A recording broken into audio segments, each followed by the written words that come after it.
Go ahead and pull back together and move on to the police department. And Major Graham, I think you are up. Thank you very much. Good afternoon. Everybody's doing wonderful this afternoon. Our presentation is going to be a little mild compared to what's been in the last few years. We're going to focus on our recruiting and retention. I'll go over some statistics and things like that to help with current staffing update, how many positions we've got open, increased operating costs that we're experiencing throughout the whole department on different options. We'll talk about ETJ, dispatch, the magistrate's office, and then we'll talk about meat and potatoes of our presentation, which is the crisis intervention services. We've got a little update on that. Hopefully we can change the direction a little bit. Recruiting and retention. Over the last few years, we've focused on providing competitive salaries for our officers, and that's been extremely important for us. We've got other surrounding agencies that are creeping up on our current salary, but we're not asking for an increase this year. We think a good, healthy cost of living raise would be able to keep us competitive with most of us.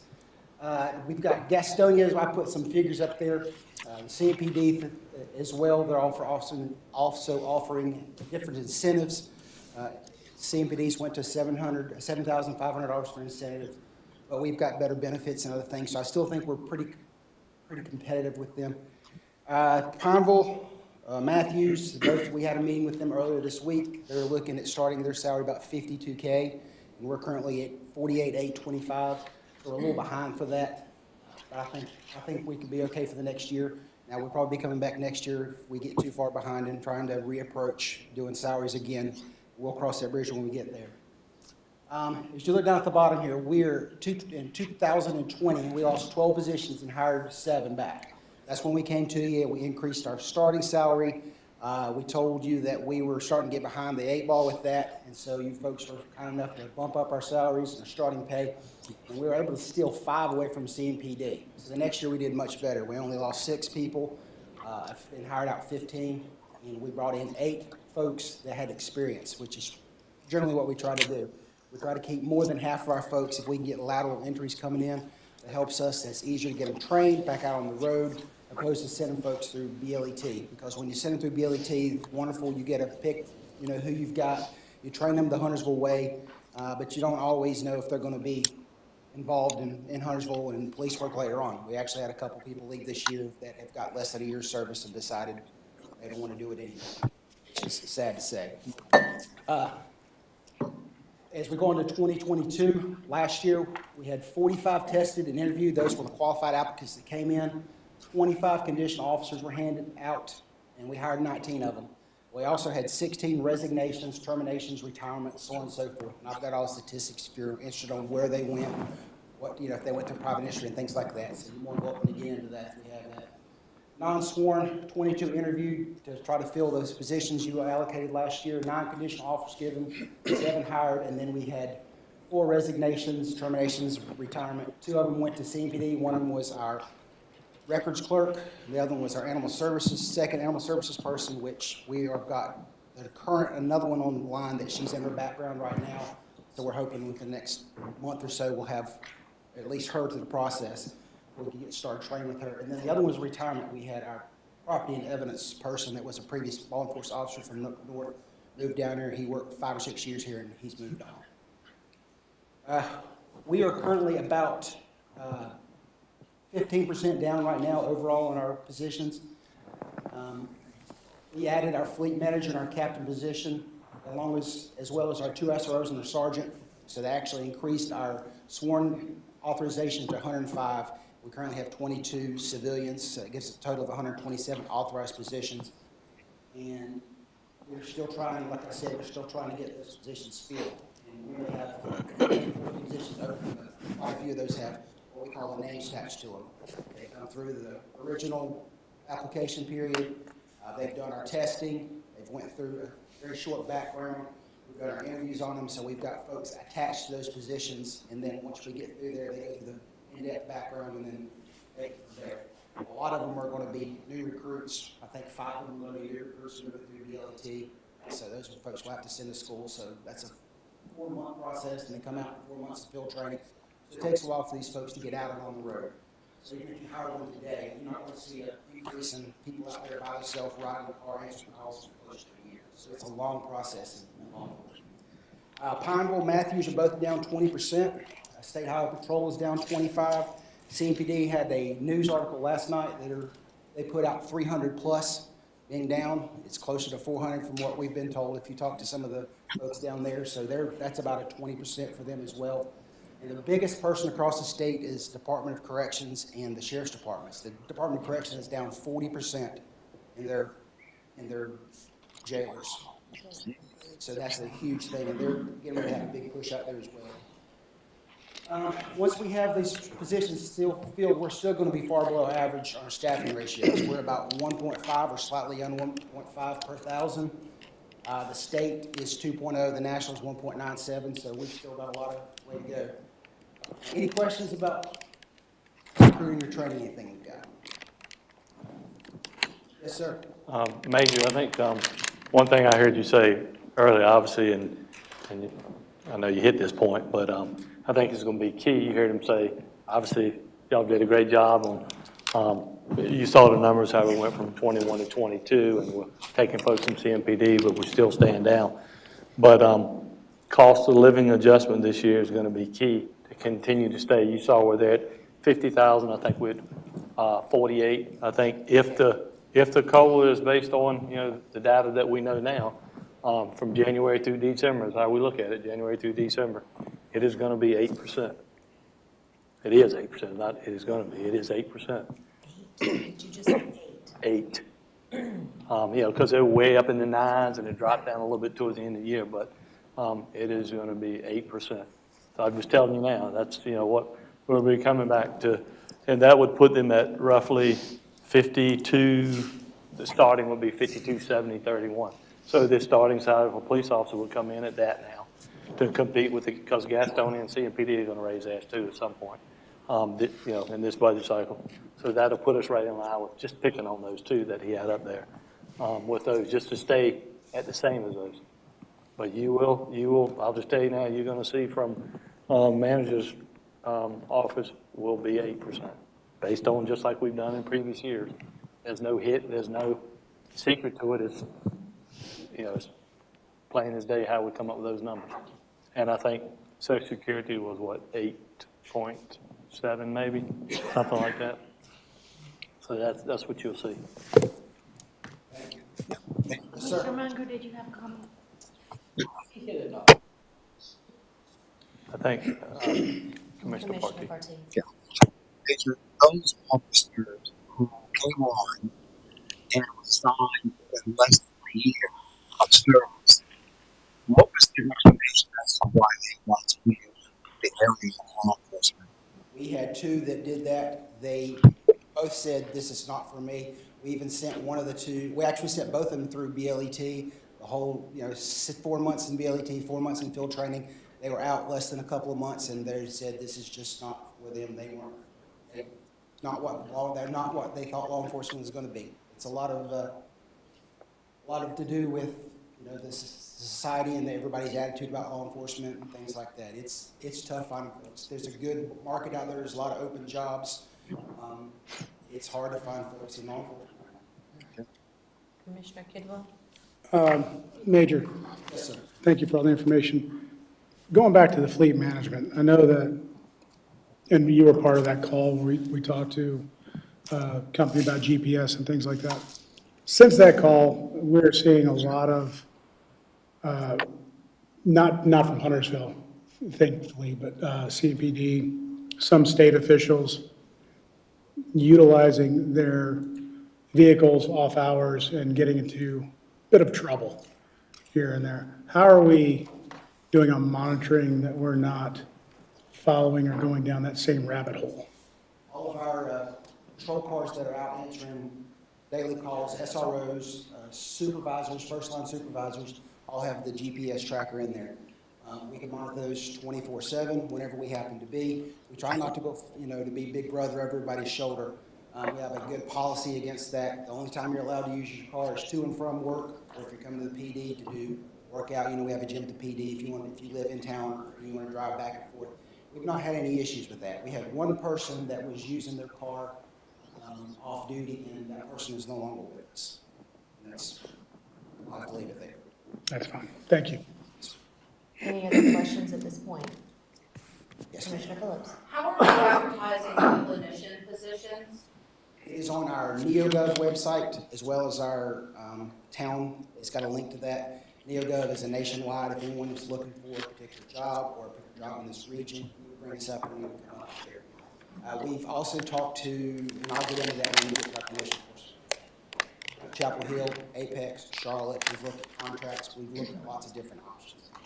Because, I've read that position, I've tried to get people I know to apply for it, because you don't have to have the social worker degree, do you? And what we're standing right now, our current one is yes, we're looking for licensed. For the counselors. management position, Yes. yes. So what I was thinking is if we could start looking at the broad job things for nonprofits, there's a lot of the people that work with the homeless community and things like that, that may want to get out of that line of work would be perfect people to try to get on our side. That's fine. We're looking for folks with some type of human service background, so Yeah. folks that's worked with that. is Well, I fine. have friends who are social workers and they get burned out doing the cases. Yes, they do. So if this would be something different than I what, think when we get to that bullet point in the presentation, we're gonna address that. Okay. Because we're actually wanting to change the way okay, we do this. From the clinical side to the advocate side. And I explain the two, the differences and what the advantages of doing that is when we get there. Anyone else? Let's continue. All right, increased cost of doing business. As you know, the town manager just talked about the cost of living is going up. Inflation has impacted nationwide goods and services. Currently, we have already been notified of the following increases. This is what we've been notified since last year up until presently. Vehicles, uniforms, and equipment increases from manufacturing range from 5 to 10% across the board. That is everything from fire extinguishers in the trunk to the shoes on our feet. You would not believe some of our shoes and boots have doubled in price. Uniform, shirts, pants have went up. It's hitting us hard across the board on uniforms and things like that. Parts and equipment, which is generally associated with our vehicles and repairs. We have a particular car that was parked and struck, not our fault. The front quarter panel on a brand-new Ford Explorer. It has been out for 4 or 5 months now, and we've been told another 2 or 3 months to get the part in. They cannot get parts for our cars, and when they come in, they're more expensive than they were last year. Vehicle labor is 11.5%. We were paying $95 an hour for general maintenance on our vehicles. It's now $110, $115 for independent, like Woody's, Christian Brothers, places like that. It's $150, $175 at your dealerships. So we're going to see an increase in the labor as well. And then last but not least is a replacement of our handheld radios. Motorola is what we're using. The entire county is using Motorola. The city of Charlotte and the county have all their software and consoles of Motorola, so we're tied to Motorola. I don't want to say they have a monopoly, but they have a monopoly. What's They the have cost got- on one of those? Do what? What's the cost of an individual handheld? Well, the new radio that we're getting ready to do is $6,200 for the one that's on our hip. Motorola has a planned obsolescence means that it's going to be obsolete within a few years. 5 years is how long they generally make a model of a radio. Then they'll make parts for that the next 5 years after that. So the radios that we bought 15 years ago at one big bulk time are now obsolete. We send a radio off and they've got parts for it, we get repaired. If it does not, then that radio is no longer of use to us. So what we've decided to do over the next 4 years is that we're going to replace a fourth of our radios because the ones we're using right now are no longer being manufactured and they're no longer making parts for them. Now, they've got a certain surplus of those parts, so we can get fixed things through the next few years to keep us up. We're going to start replacing a fourth of our radios every year. So that's going to be about 30 or so radios, maybe a little bit more, a little less, at $6,200 each. So you're going to see a bump in our replacement of that. So that's $180,000 or $190,000. Any questions on that? Yes, ma'am. The vehicle labor, I don't know between y'all and like Public Works, would it be cheaper just to bring? That is a You'll great hear that question. You're gonna see that. And you're going to see that with, Well, I'm just ahead of the curve. you are. You're on it today. My good friend, Mr. Fox, is going to be discussing that tomorrow, and we are wholeheartedly behind doing that. If it's cost-effective, we will do our vehicle maintenance, oil changes, tires, things like that through them. So that is not an issue. Sweet deal. Good question. All right, the vehicles themselves. As many of you know, if you drove past Ford and Dodge places over the last year, there's nothing sitting in the parking lot. They're starting to dwindle back in now. Last year, when we bought our 2022 Police Explorer, they were $37,707. The year before that, we bought the same exact Explorer, same engine, same color, same model, was $33,000. Went up $4,000 last year. We expect it to go another $4,000 this year or more. So we're going to see how that's going to be. So we expect additional increases in that. The next one down, we have a total of 21 police vehicles we're trying to replace. This will replace all the remaining 2016 Dodge Chargers and keep us up to date with the serviceable life of 7 years patrol vehicle. We try to cycle those out at 100,000 miles in 7 years. We're reaching that now. They're getting wore out pretty good. We've looked at other options besides the Chargers. The Chargers are still there. They're going away from them. I'm sorry. No, I was going to ask, have you looked into when you have to replace them, doing more fuel efficient, finding a fuel efficient option? We did. To offset the cost? For it to be a police pursued vehicle, there's only a certain amount, which means that if we get in a chase and high speed, it has to be certain qualifications for that. High rated tires, we have bigger oil coolers, things like that in the engine. The engine's the same thing you get in Dodge, but in the Dodge, everything else about it has been upgraded. But have you looked at, like, I say, EV? And that's what I was going to go to, is that I actually attended the electric vehicle seminar we had down in Charlotte. The Ford Lightning, which is the F-150 model, all electric, starts at $70,000. So, yes, we have. We've looked at hybrids. Davidson, I talked to Lieutenant Stokes up there the other day, and they got a hybrid right now. It's about, I think he said, $5,000 or $6,000 more than what we'd be paying for these as well. Yes, sir. Kind of going on the EV kick there. I personally would say stay away from them right now because the infrastructure is not there to charge them. Any type of huge disaster that could happen that wipes out our grid. We need the police to be able to fuel the vehicles and get around properly. I meant more so hybrid, but Even hybrid, I don't know.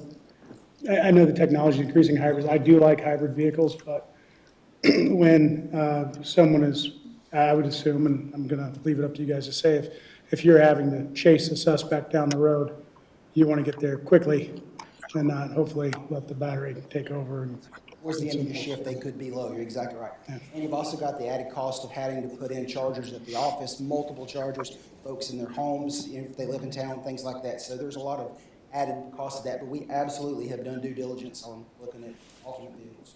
Well, and I think that we've talked about this in the past, is really watching that technology, especially for policing, and let others vet that out.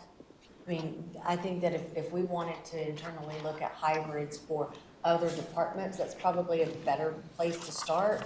But for you all, make sure that technology works. We understand that. You know, we can incorporate hybrids pretty easy in our administrative, our detectives, or things like that. But what we're trying to avoid is the cost. You know, if we're replacing 21, it's hard to, you know, it's hard to pay 5,000 more than the fine every time. Get up to the mic, chief, you know, if you have to speak, so that your audience can hear you. You may only have one that won't hear you, but we'll get up there if you get a chance. Thanks. Thank you. Good question. Any other questions about this?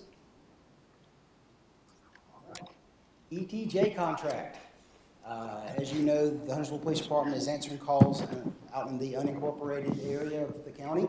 It's in our sphere of influence. That is paid through the Law Enforcement Service Tax Program. Currently, we're handling that through Mecklenburg County. They're paying us $1.4 million a year for this agreement. 5-year term we signed in 2017, so if you add that up, that means July 1st, we're up on the contract. We've had several emails back and forth. We've actually had a WebEx meeting with them. We've put out our requirements and our wishes. We've actually asked for a little more cost in the future, or maybe a little bit more each year. I believe Charlotte's got that deal. We've not heard back from them with a number. As soon as we find out, we'll let you folks know. But we are negotiating that. Any question about the ETJ? One thing I would add is the county suggests that they'll propose a contract. Ideally, they'd like to get that wrapped up in March before earnest negotiations and budget. So hopefully we'll have a number back from them 6-ish weeks. Dispatch. We started dispatch at CMPD in 2012. That was the same year we moved in our building over there. When we did that, we moved off of our records management system of Pistol onto KV Cops. 5 years went wonderfully. We went back to them and negotiated for another 6 years. Every year we've been with them, there's a 3% increase in fees each year. We're currently at $337,653. I spoke to Major Jackson down there, which is in charge of the dispatch portion of CMPD. We are on the schedule for the finance department at the city to discuss. They've not given us a number. I'm sure it'll be increased from where it was. I don't know what that number is. Once again, as soon as we get something back from them, I'll let you know. I expect to have some questions. Yes, sir. Chief, can you tell us why Huntersville can't have a dispatch in this town? You absolutely can have a dispatch in this town. It's just going to cost you a lot of money. When we start up your own dispatch, first of all, the state of North Carolina does not allow any more PSAPs, public safety answering points. So you're going to have to route that through another 911 carrier, whether that's Charlotte or Cornelius. Someone's going to have to come through there. Then you're going to have to change every computer, every laptop over to the new software, new records management. All that's going to have to be integrated into the new records management. You'll pay yearly fees on those licenses. You'll pay for all the updates and all that. And then you're going to have to buy your own consoles, probably 8 employees. It's going to cost us several $1 million to start up and probably $1 million plus every year to maintain. And I think key is, you may want to talk, you said PSAP, but right now, that's the starting point, right? So if you can't get your own PSAP, you can't have your own so-called dispatch, correct? We can still have our own dispatch. We'll just have to pay someone else to route those to us. So they would take in the 911 and send it to us, and we would dispatch it from that. Commissioner Kobach? Have we looked into our partners and close areas like Cornelius to see if we can combine efforts? We had that discussion last year. I've not got an updated dollar amount on that, but when we did, the way we would do that is that we would be charged by the number of calls. We would probably be getting 65% of all calls coming into that dispatch center would be for us, so we would pay 65% of the total cost. And then we would also have to change over all our records management system, all the cars, all the computers, just like we did if we had our own.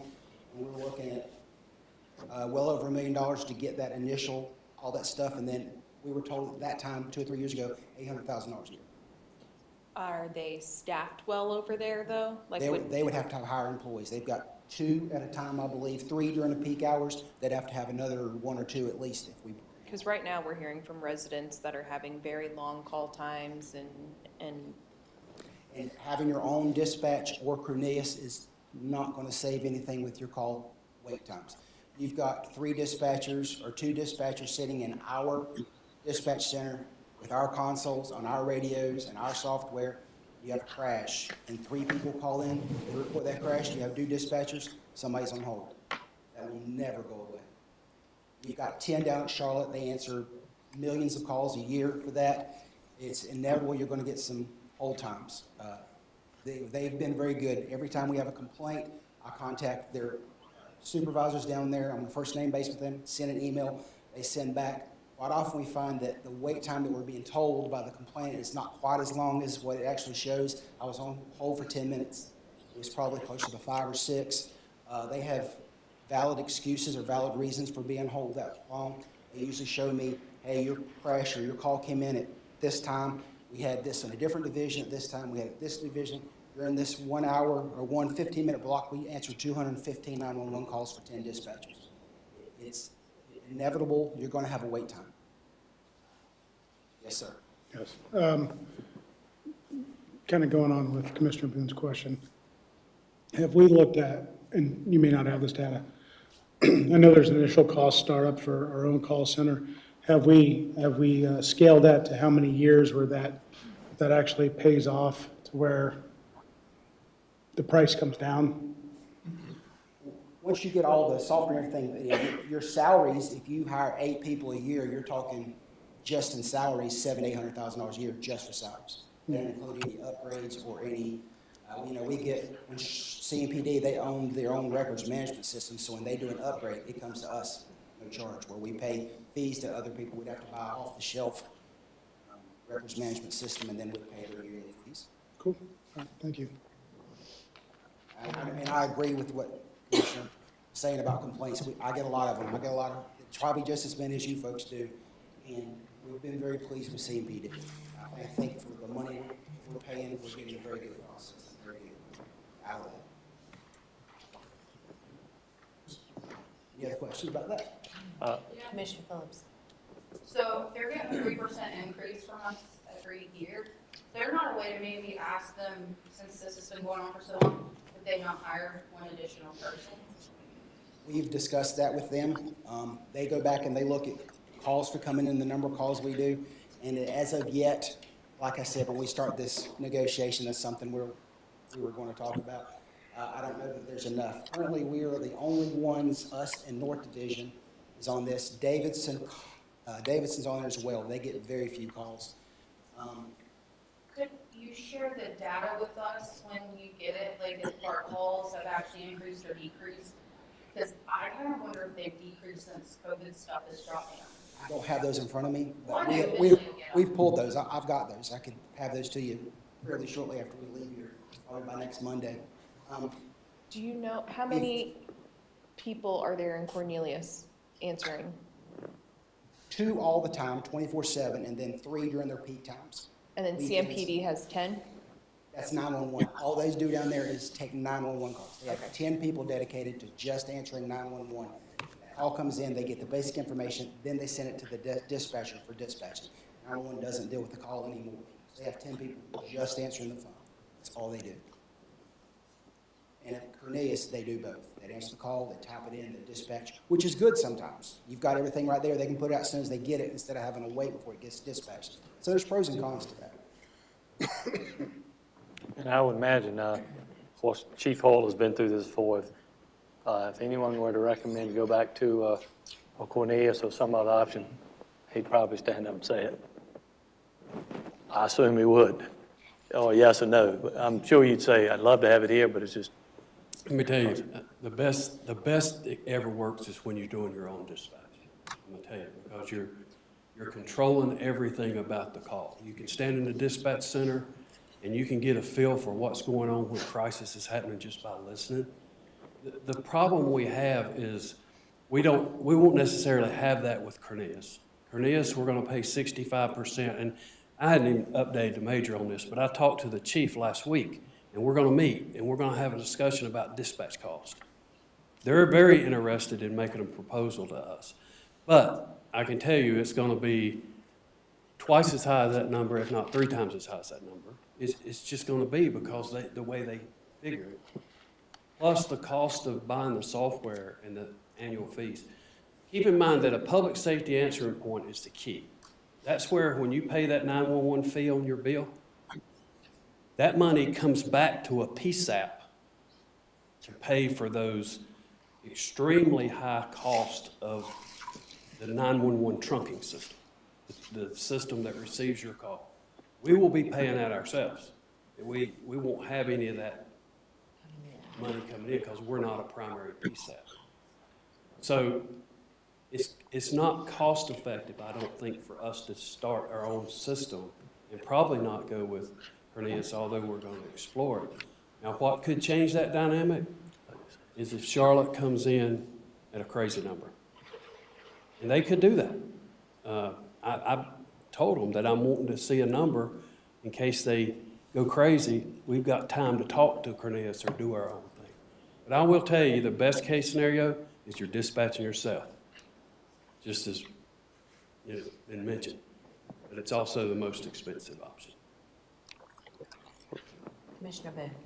I would just like to follow up a little bit, but when you're a taxpayer, and when one of the things that you rely the most on, 24/7, is you dial 911, and you don't want to hear the situation you're on, you want a voice.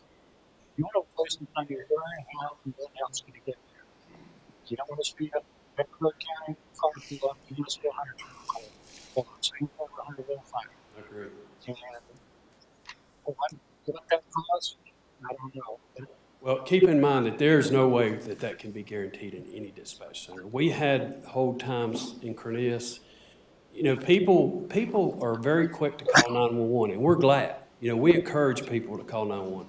But when there's a wreck, we might get 25 calls on that one wreck.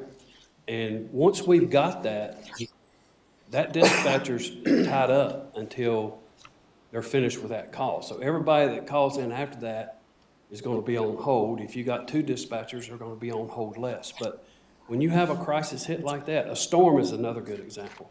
Just like you can call in a power outage to the power company unless you need to.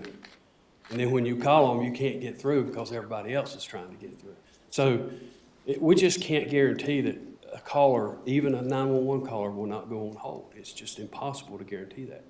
Unless you hire 200 dispatchers to sit there and wait for a crisis to happen. Well, I was kind of, I'm concerned about a person come home, somebody trying to get into their house, and they die. That's the last thing you can hear. Yeah, that's exactly right. I agree with that. Commissioner Phillips. So, true crime junkie here. There's a lady, her name was Denise Amber Lee in Florida. And I don't know if you guys are aware of that situation.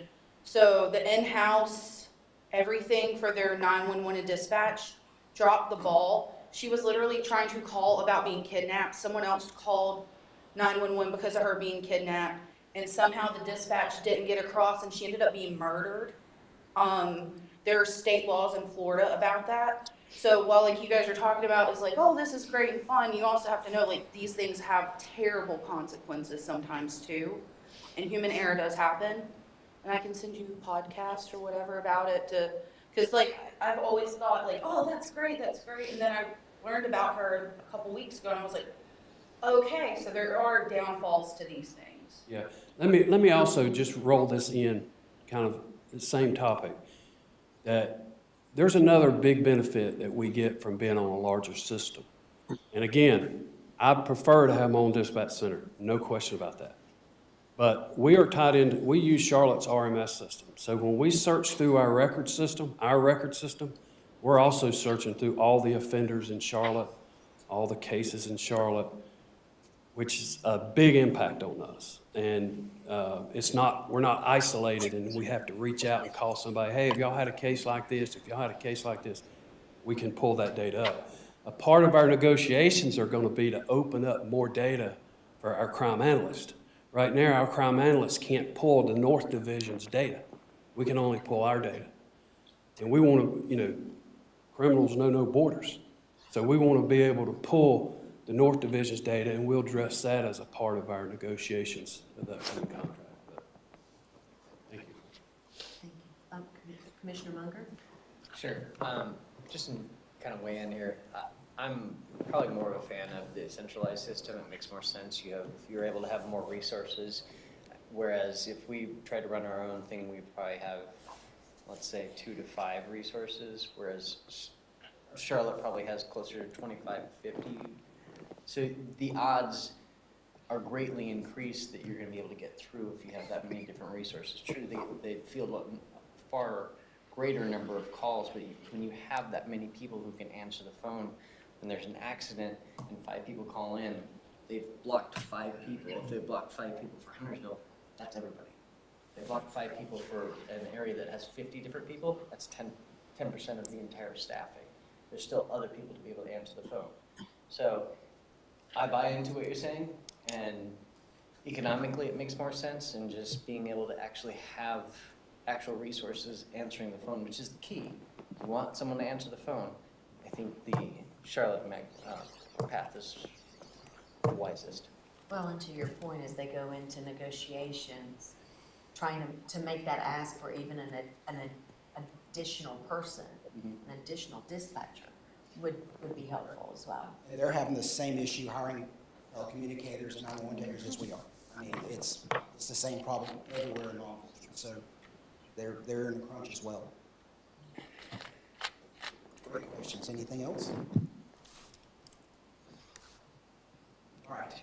Before we do that, we have magistrate as well that's coming up. We have been working since I've got here, 26 years, to have a magistrate in the North End.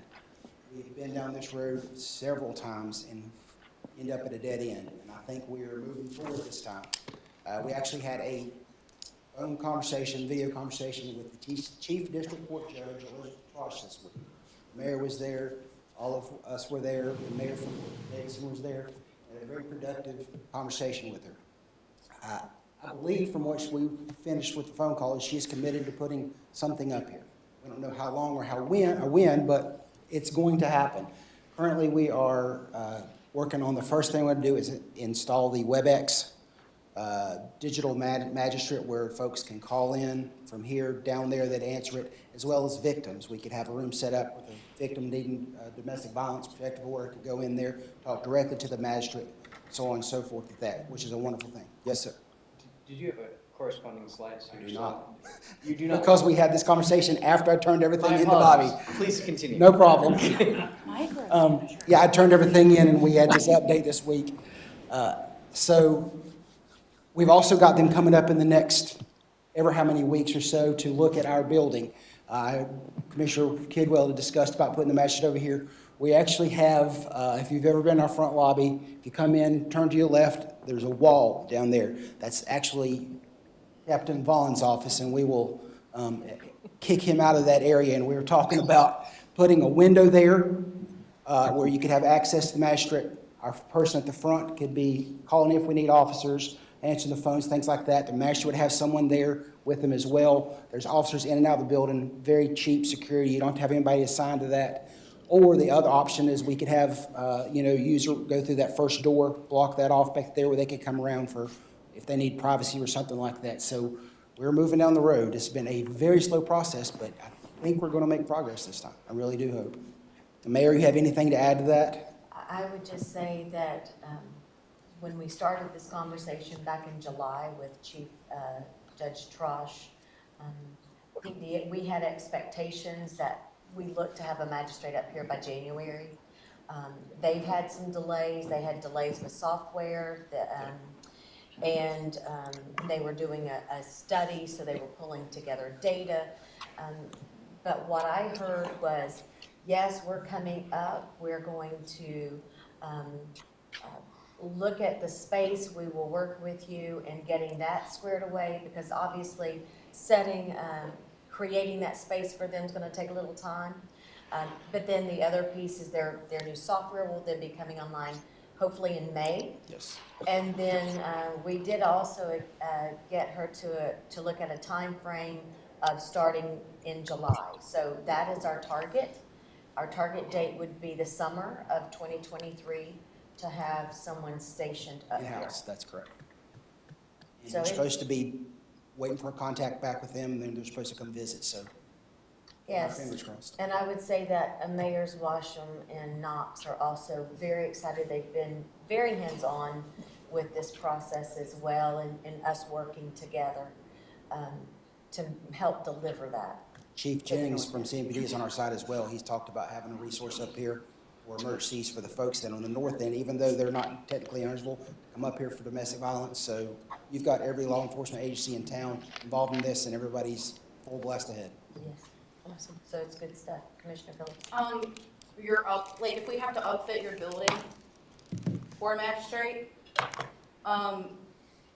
I don't even feel like that should be something that holds up the conversation. It's not. Okay.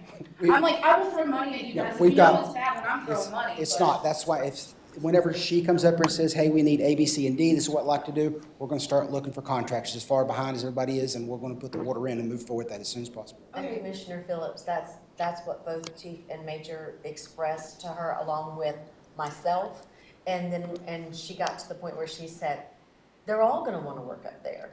And we're like, yes, that's the a goal. good thing to That's have. the goal. Yes. Commissioner Commissioner Kidwell. Phillips, if you've seen Vaughn's office, it's copper and gold.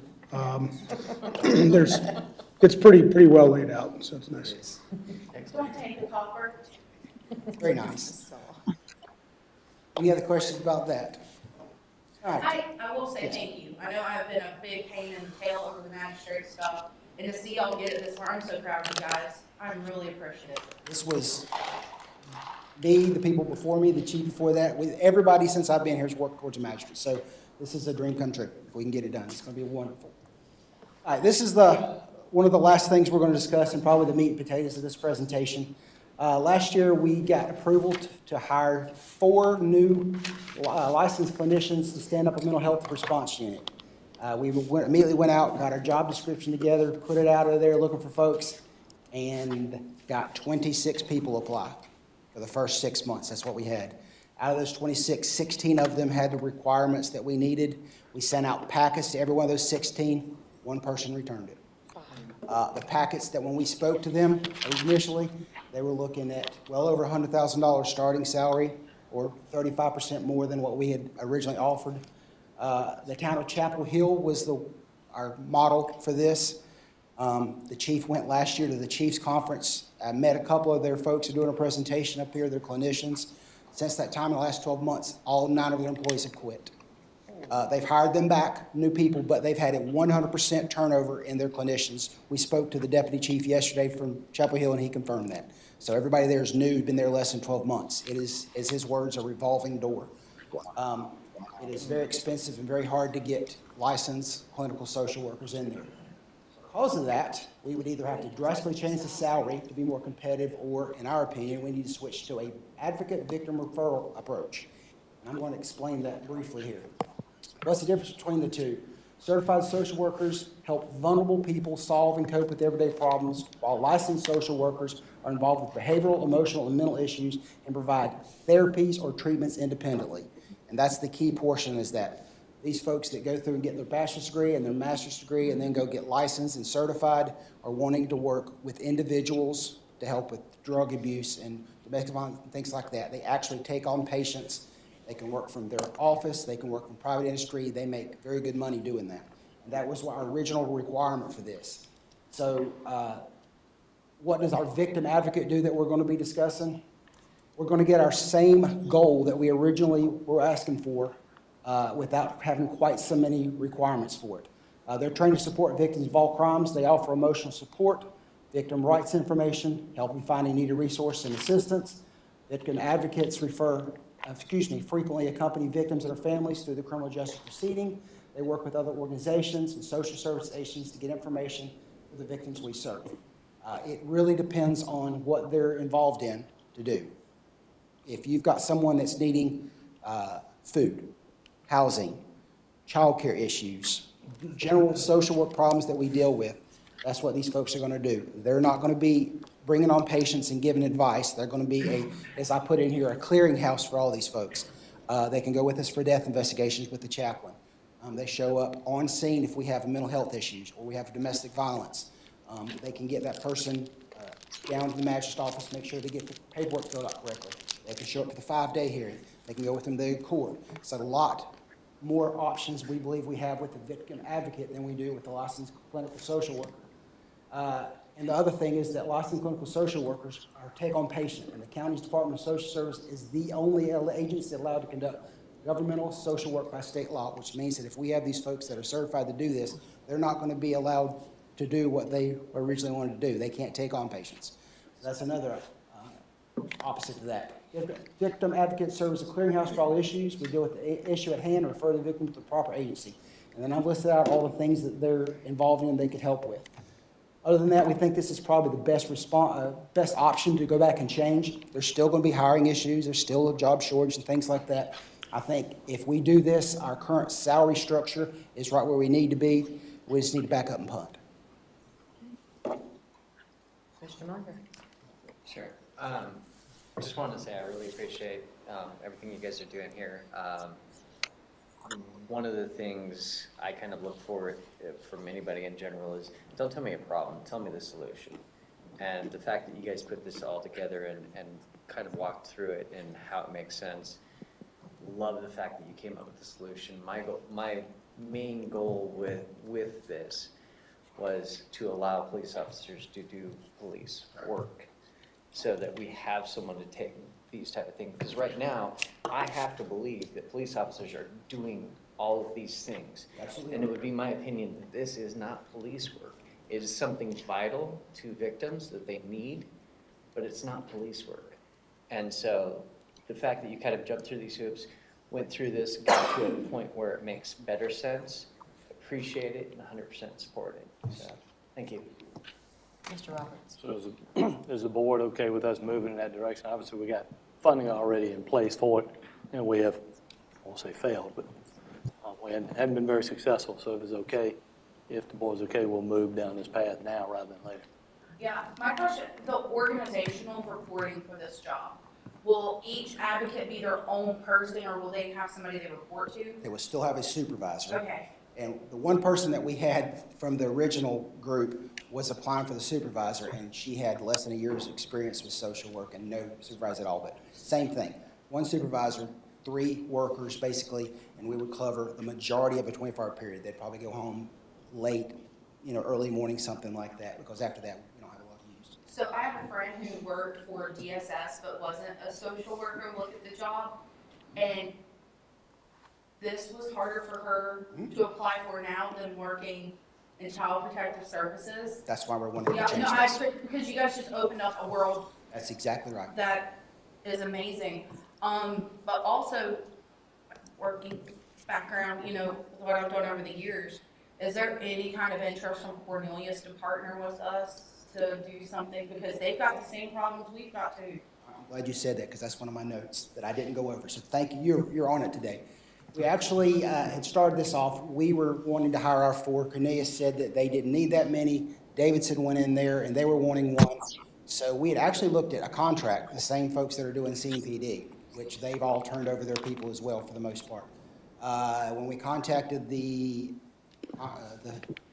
private person that was going to do the contract, they would not take us on. They said they were having a horrible time hiring folks, and there's no way they could provide 4 people for us.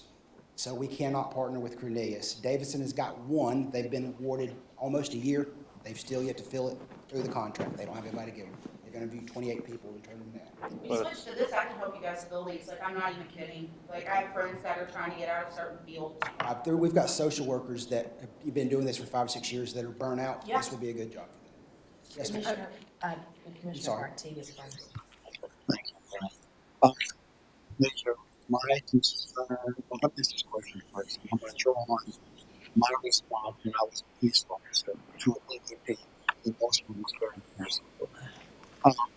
You get like a form, and that person has a rep, and how they pays for a line. bear the cost of the weapon. And for trainings, the most people use that person on up there now. The advocate now, when you hire an advocate, they also have that police presence here to protect them in the event that particular person, male, female, young, whatever, is violent, has been put in their hand. And now, I know the response down here has been, the concern has been responding also with diligence and force to the other person. They would want to think that a police officer walking the stairs will be a police officer responding with this advocate for protection. And if so, what will his role be or her role be to assist that advocate in trying to subdue this person or get them to Absolutely. That was never a question. We get a call, we get a hot call, we're gonna go out there first, make sure everything's secure and safe. They would have their own vehicle, we'd have a vehicle, they would trade off for a different shift, and they would show up after we get there. If we're going out after hours or follow up with someone that has mental health issues, things like that, we will absolutely send an officer with them. If they're going to follow back up with something simple, we probably wouldn't send them out there. A lot of phone calls, things like that, but we would absolutely provide protection for any situation or scenario that we see that would be violent. Second question.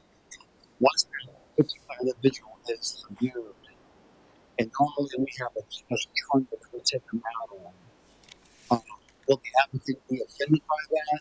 Or have you encountered any objection from a social worker? Because the person has to be restrained. And we have a special trunk that you know that we can demand a restraining order so they can be transported to the other facility. It's a very valid question. And you're right, most folks in human services field have that mindset. We have worked with Charlotte's advocates as well, and they've never had any issues with that. They've been there when they've used use of force, things like that. They've never had any negative effects from that. That would be explained to them when they get hired here, that there's a line. Once we get done with our job, then that's when they would begin, and we'd have to work through that. Is there a possibility of losing folks because of that, a few of them? Maybe, but we'll find the right folks down the line. That's a good question, thank you. Commissioner Kovacs. So the supervisor would still be licensed, correct? Like, no? Not necessarily. If you have a licensed clinical social worker, they're going to want to do private work and like that. This person would be, you could still be a supervisor is what we're looking for. So you're looking for someone with a lot of experience that's done human health services and things like that. It wouldn't have to be licensed. But there is no need to have a licensed person. Once we got down in the weeds with this, it would have to be. This is a special license from the state allowing them to do individual treatment for people. We don't, that's not necessary in this particular scenario. Commissioner Kidwell?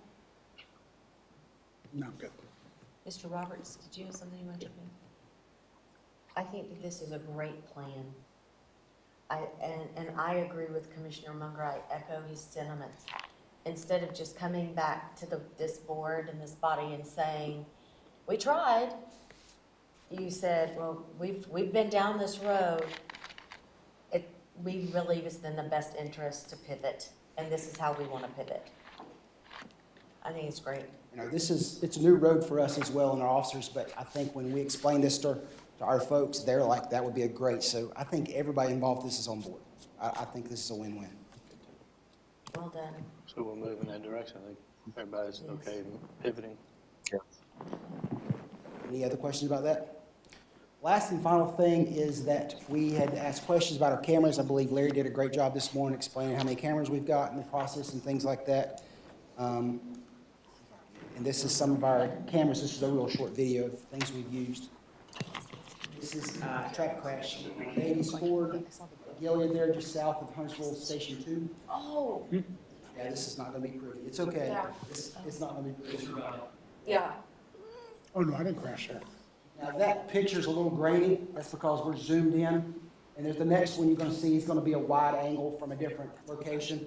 You're going to see that actually very clear. Guy up, walked away, was injured. Nothing major after that.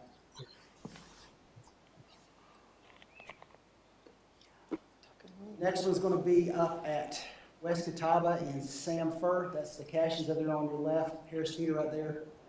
Right car coming here, you probably can guess what's gonna happen here. She was under the impression she had a solid green turn arrow, which, we're gonna zoom in here just a second and show that the straight ahead was green, and she had a yellow flashing arrow. Greenish. Trees behind there? All right, DWI, if you've ever worked in DWI, we get the first thing the defense attorney's gonna ask is what kind of driving record you have on this person.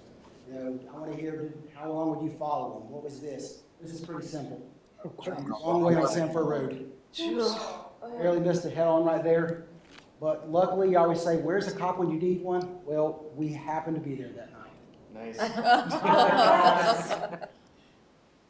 It's one of our unmarked Dodge Chargers. Every once in a while, that's exactly right. Flips around, falls on all the way up there, goes in the first entrance into Burkdale. That's a pretty easy one. When he shows up to court, he shows this video and the questions about driving. There's nothing else to discuss about that.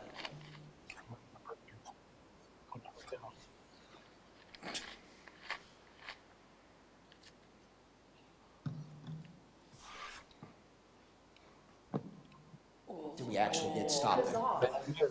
Yeah, did not have a good night.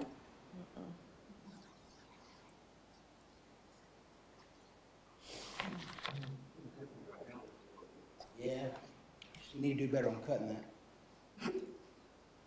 Missing danger person. This is our gentleman that was missing Christmas morning, the 25th, from Hunter's Village over here. When they left out at 11 o'clock, they didn't know what he was wearing or where he was headed, anything like that.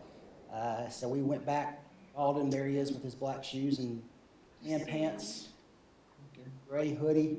We actually followed him across into the parking lot. He goes all the way down, back behind Discovery Kids Place and back out. And we figured he probably got on a bus, so we started looking at bus. They didn't find him, started searching the hospitals, and there he was. This is just still shots. We had a break and enter at DC Tactical down here. They did not actually get in the building. They tried to break in with a crowbar, what it appears to be. They shot the lock on it. So we backtracked and actually found this vehicle coming south that matches the description. Goes south. The last time we see him, from the time he leaves right here to the vehicle shows up down next to Alexander Middle School, was a 20-minute time lapse. And from what we've heard from around there, we think he was there 20 minutes. Did not break in. We do not have an ID on this car, but the shell casing come back to other cases they've had in Charlotte. So once we get our hands on him or her, we'll have this evidence to go back to take to court. And last but not least, just a public safety advisory. I don't know if there's any fans in here that are boaters. Do not forget to tie your boat down. Oh, yeah.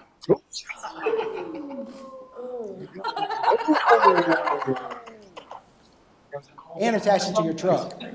So when we finally talked to the guy, we believe he had forgot to latch the trailer onto the ball and never strapped the boat down. So he was having a bad day. He was just going to go up there and move it to have it washed, and he never made it home that day. That's it, folks. If you got any other questions, now's a good time. Just do that for the rest of the retreat? Yeah, keep going. Yeah, exactly. And we've got a bunch of these. Those were just a few we picked out. Thank you for the presentation. I didn't know when to ask this question, but you can revisit the take-home policy for cars. In what aspect? Yes, we've looked at that again. We've moved it from straight line distance to a road distance for that. So we've incorporated majority of our folks for that. I think that will help with retention. I believe it will too. Okay. Thank you. Commissioner Kidd? Yeah, something we didn't talk about, or maybe the chief will talk about later. I know last year we were in negotiations with CMS on the SRO officers and covering when they call, when they say the school's out and we're still covering the cost. How did that conversation go? Either one can answer. Well, we're still going through the contract stuff, but they definitely approved the positions. Do you remember if they put that specific language in there? They went through there and that they're paying for the time that their school is open through the year. So the summertime, they're not paying for it. Basically, they're paying for 10 months out of the year. That's what they took our entire salary, they Right. took all our fees. They divide it by 1, multiply it by 10, and that's what we Well, do. I'm talking about on snow days. You know, the rare occasions we get snow in the Carolinas here. Yeah, if they are not, if the school is closed, they are back to us. They're used for our purpose, but they still pay for those days. Okay. They pay That's what 10 you're out asking. of 12 months. Right, when we start the year, there's 185 school days, that's what they're paying for. We Yeah, have a school day. I guess to answer your question clear is we got them to do that. We did get them to make that change. That's what I was, Should have said that. Yes. Awesome. Commissioner Partee? Yeah, Major, just point of information, do we have any cameras in and around Frankie's? We do not have any cameras in around Frankie's. We had actually offered to put cameras on their building, in their parking lot, and the owner did not want them. So we did not get the opportunity to do that. We do have the opportunity to put some other cameras in the future. We're still working on license plate readers and things like that, but we would love to put some down there if we could. Major, you have a camera on 115, not far from the area? We do. We have cameras down around Walmart, North Meck High School, and then Alexandriana at the Hambright Road across through there. And we're still working with every one of our energy providers and the DOT. That's what our holdup is with all these cameras, is we don't own one pole in town. So we have to get their permission and encroachment agreement to get cameras. Is there a thought to looking at putting cameras on the road that Frankie sits on with all of the industrial space going in over there as well? We spoke to Amazon at one time, and we never got a call back from them. We were gonna put some on there, but there's no poles or anything down through there. Like, you know, when you're going down the side of the road, They're buried. you've got poles, so Right. everything's underground, so there's no high places to put them except for at Frankie's. So we can put our own poles up, but they're in construction. They don't want us putting anything up until they get done with construction. Right. Commissioner Mulligan? Yeah, and this might be a question for Emily, because you've been very quiet over there, so I feel like I need to get you involved. I don't know if this would make sense, but I keep thinking about, like, we have certain businesses that have police presence requested more often than others. And is there any way we can charge like a special fee because of the fact that we have to repeatedly go to these same places over and over? There really should be a rule. We should really be able to do that. I mean, it seems ridiculous that we have businesses that maybe police presence is requested once a year and others that it's, what, 2-3 times a weekend? Yes.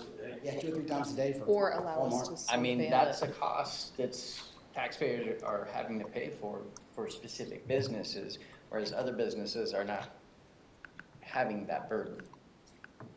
My opinion. And I know I lose again. No, I support it. Any other questions? from I- each? no. Was there a question? It wasn't really a question. She nodded no. So Okay. that's- Thank you. I appreciate your time.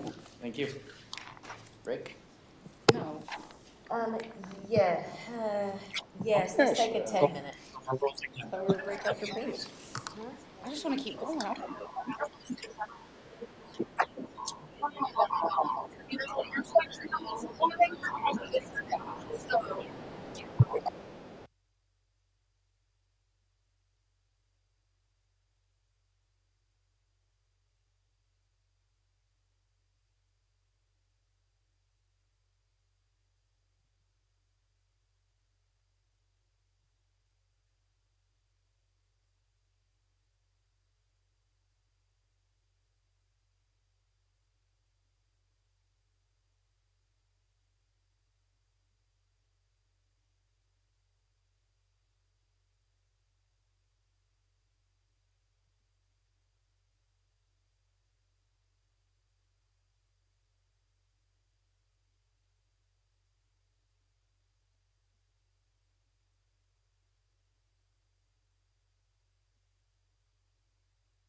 while. Bring it on in. Bring it on in.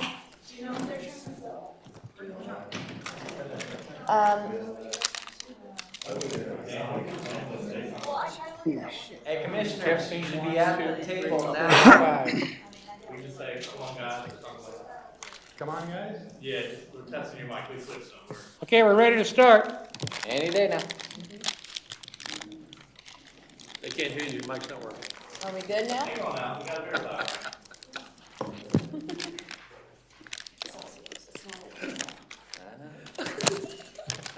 It's not where my head went, but yes. Chief, it's good to see you. Always, good to see you. I want to make sure I know how to use this thing. Yep, I'm good. We will turn it over to you for your presentation. I don't have any. Oh, No videos for you. It didn't sound like the police wanted anything this year, so that's a good thing, so we could direct all the funding to for the fire department. So, we're gonna hit these topics right here. And, I'm not gonna spend a lot of time on the 2022 stats due to the fact that you get a book. It's just, there's so much more stuff to break down, what type of incidents we go to, where the incidents are.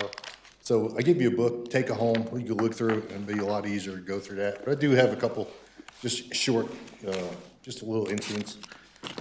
So year to year, the incidents are changing, obviously. We actually went down about 100 incidents this year. No rhyme or reason behind it. I have no idea why. But you can see from 2011 on, it's been increasing a bunch.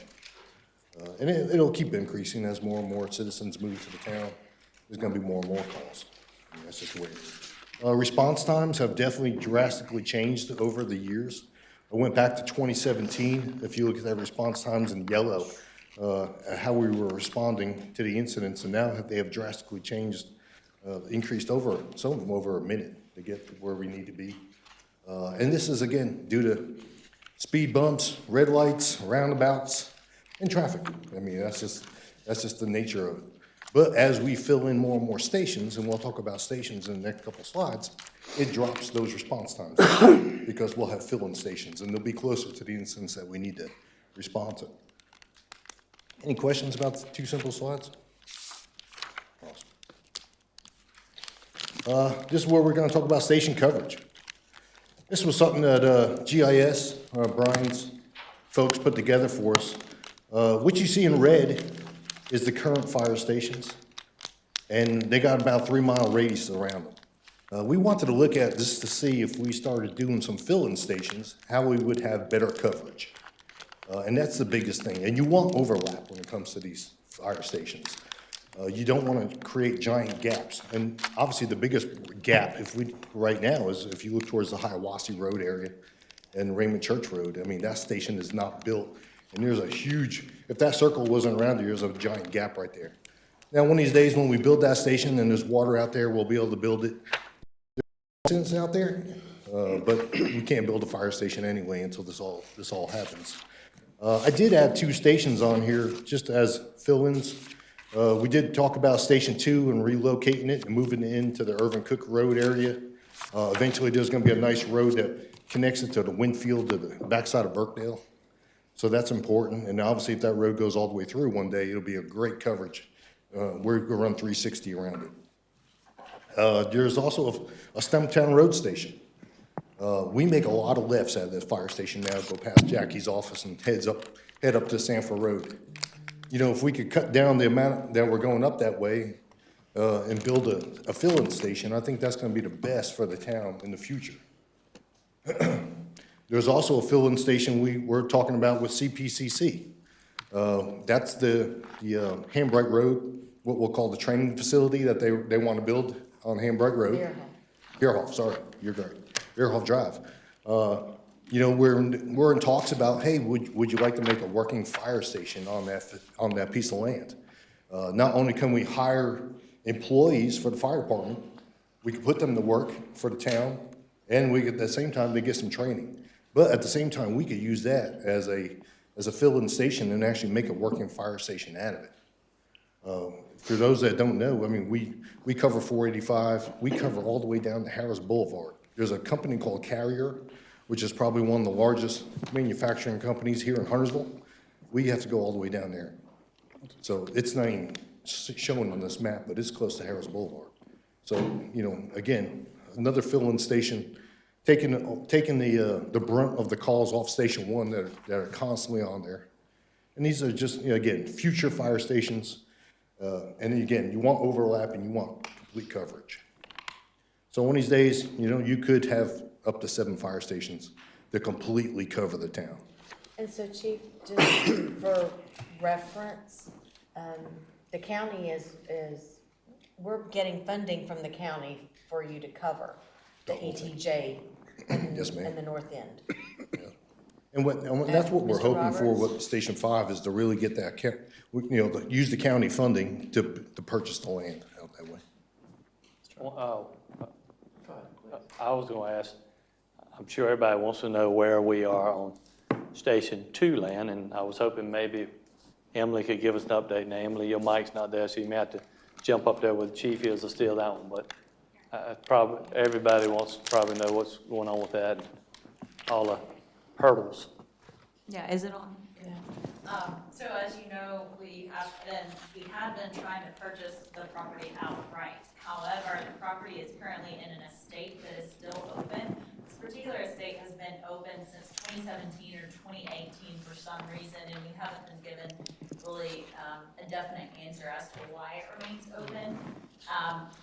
Originally, we worked with the state attorney to try to provide him with a mechanism for selling us the property while the estate remained open. But rather than seeking a special hearing before the court to get permission under the statutory framework that I sent him, he opted to seek permission under another statute, and that permission was denied.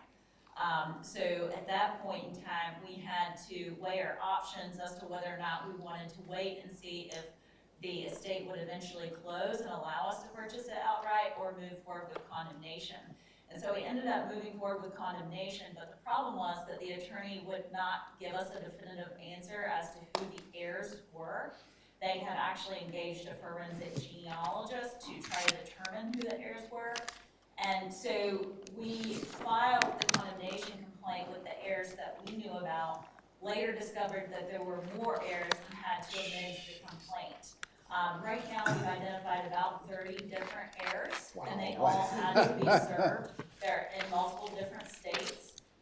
Once we had served them, again, because we had to amend the complaint to add additional heirs, we had to go back and serve them again.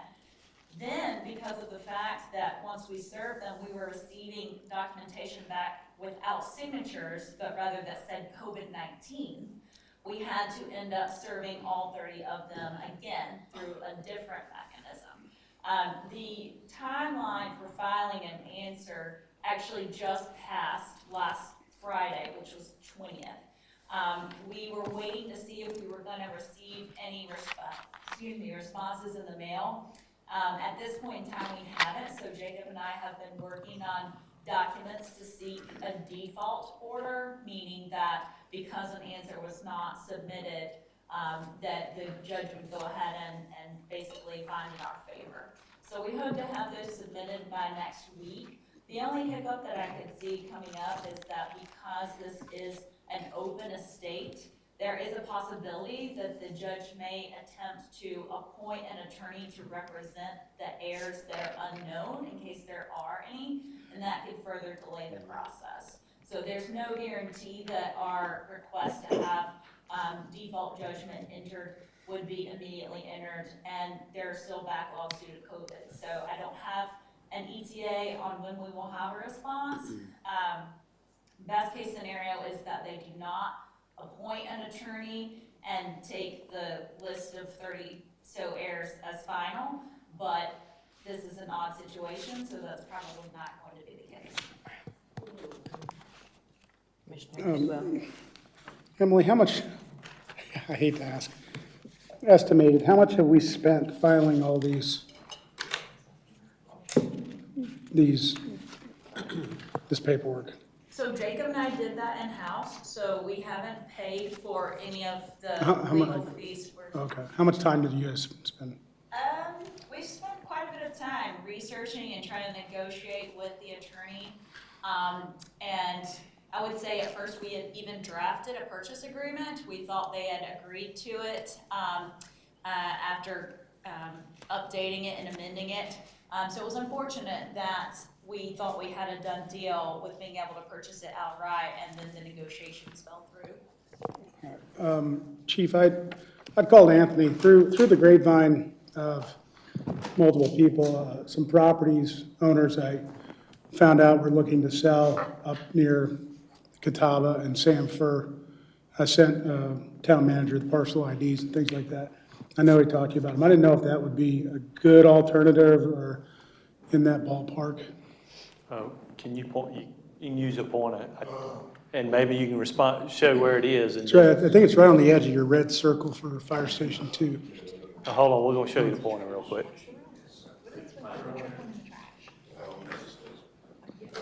And then you can kind of talk about it, and I did send it over to you. Yeah, no, I believe you. There we are. Talking up here. Yeah, it's up there. Is that Sanford? Yeah. Yep. The only problem when you get that far into the corner is like we're building another Fire Station 3. Cornelius is behind us, and just like Fire Station 3, the city of Charlotte's across the street. So when you build fire stations, you know, the best service you're gonna provide is a 360. Everything, you know, and as busy as a road as Highway 73 is, making a left out of that would be probably just as bad as, you know, being here at 115 in Gilead. But again, you know, everything behind you is a different town. Those town departments are still gonna respond to what they have to serve. So being up there at the corner is very tough. When you move a fire station that far also, McGuire counts on us to be within 5 miles. So we have to watch the boundary there, and it's road miles. That's how they keep their federal license. And we also watch our citizens that live in the Cashin Road area. There's some big houses down there in the Cashin Road area that that don't have water. So getting back to that area, you know, again, but we will be at the very corner. And I love the property. I looked at one of the lots, you know, nice big lots. Not a problem there. I worry about being stuck in the corner and then running into the town all the time. And the only connectivity we have is really the Sanford Road, Highway 73 area to run the calls. And I looked at it too. I think there were 3 lots, and there, if I recall, there are 2 houses on them. So we'd have to potentially purchase the houses. I didn't get any further than that, but just looked at the tax value and all that, of just what it is right now. So it's, I think the tax value and all just on those 3 properties alone, I'm sure they're not gonna take that, were more than what we're looking at this piece, and location is not quite ideal. Right.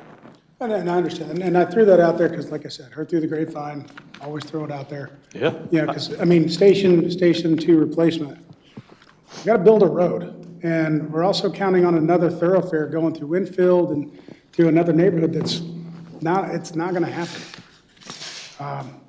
in any of our lifetimes. So we're counting on, and there's going to be a lot of infrastructure that's going to have to be put down there, and that's going to be a cost to it as well. Yeah, I hate that Emily and our legal team here has had to waste countless hours trying to track down all these heirs for this property. Yeah, and in my opinion, and it's just mine alone, maybe it's time to abandon that piece of property and start looking for something else. You know, because I got a message from one of our firefighters, and they're like, hey, what's the status? They're tired of the septic overflowing into Station 2. Yeah, they shouldn't have to deal with that kind of crap, literally. So, you know, I'd rather be proactive and abandon a wasted energy and time on a piece of property and with no road and find something that's going to suit us. And I would say if there are other, I mean, hey, if you find lots of them, and I'm picking on 5 now, but if you know people or good areas in that vicinity, and I appreciate you sending that to me? We're definitely gonna look at that. I did look at the value. It looks like just on those 3 lots, just if we bought them at value, it's, like $580 or so thousand dollars. And you tear down the houses, et cetera, but if you were to get them for that. But please send them my way. If there are other options out there, please let us know. If you tell us to stop going down this path, we'll stop going down that path, but, just give us whatever direction. Commissioner Munger. Sure. So, one of the things I heard you mention is if you build all those out, you would have 7. I'm trying to figure out, because when I look at it, I mean, let's pretend you build all 4 blue dots. 4 blue dots. Just one blue dot. Right. And that would close down Station 2. Why wouldn't we close Station 1? Why wouldn't we? If you have a station at Stumptown and if you have a station down here at Bearhoff, the coverage is already overlapping and you'd have Station 1 like in the middle and you'd just be hugely overlapped. So the bottom one on Veerhoff Drive is really a wish. If it did happen. If your yeah, wish you came could- true. A wish came true, you could definitely close down Station 1. Okay. You could redevelop it for something else, potentially if that's what the board wanted to do, if, you know, these things were to I happen. know, lots of big ifs, but I want to make sure that if we fill in the dots, Station 1 no longer makes sense in my head. Okay. Station 1 was set up in 1993 for volunteer fire departments. Yeah. I mean, we're trying to do our best to, keep it up and running and everything. It wasn't built with locker rooms or any great stuff like that. But yes, if Veerhoff Drive, they said, yeah, we're gonna build you a nice fire station up there, and we could get some land on Stumptown, where the church is right now. It's willing to sell some land. You could definitely take Station 1, knock it down, put something different here, downtown, a business, whatever. It's owned by the town. Okay. And Station 2, Mr. Kidwell, I mean, it was just a piece of property that we had looked at because it was all wood, thought it would be cheap, had no idea, we were gonna have all these problems. And then we looked at the road infrastructure about it going north and south and east and west, and that's how we determined that. Yeah, so Station 2, Yep.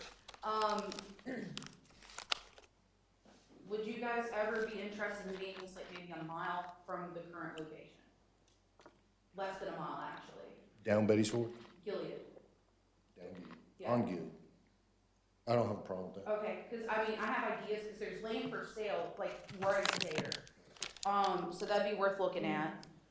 And then what about just plowing over the old one and building a new one on the same place? Like, this conversation about new Station 2's been going on forever.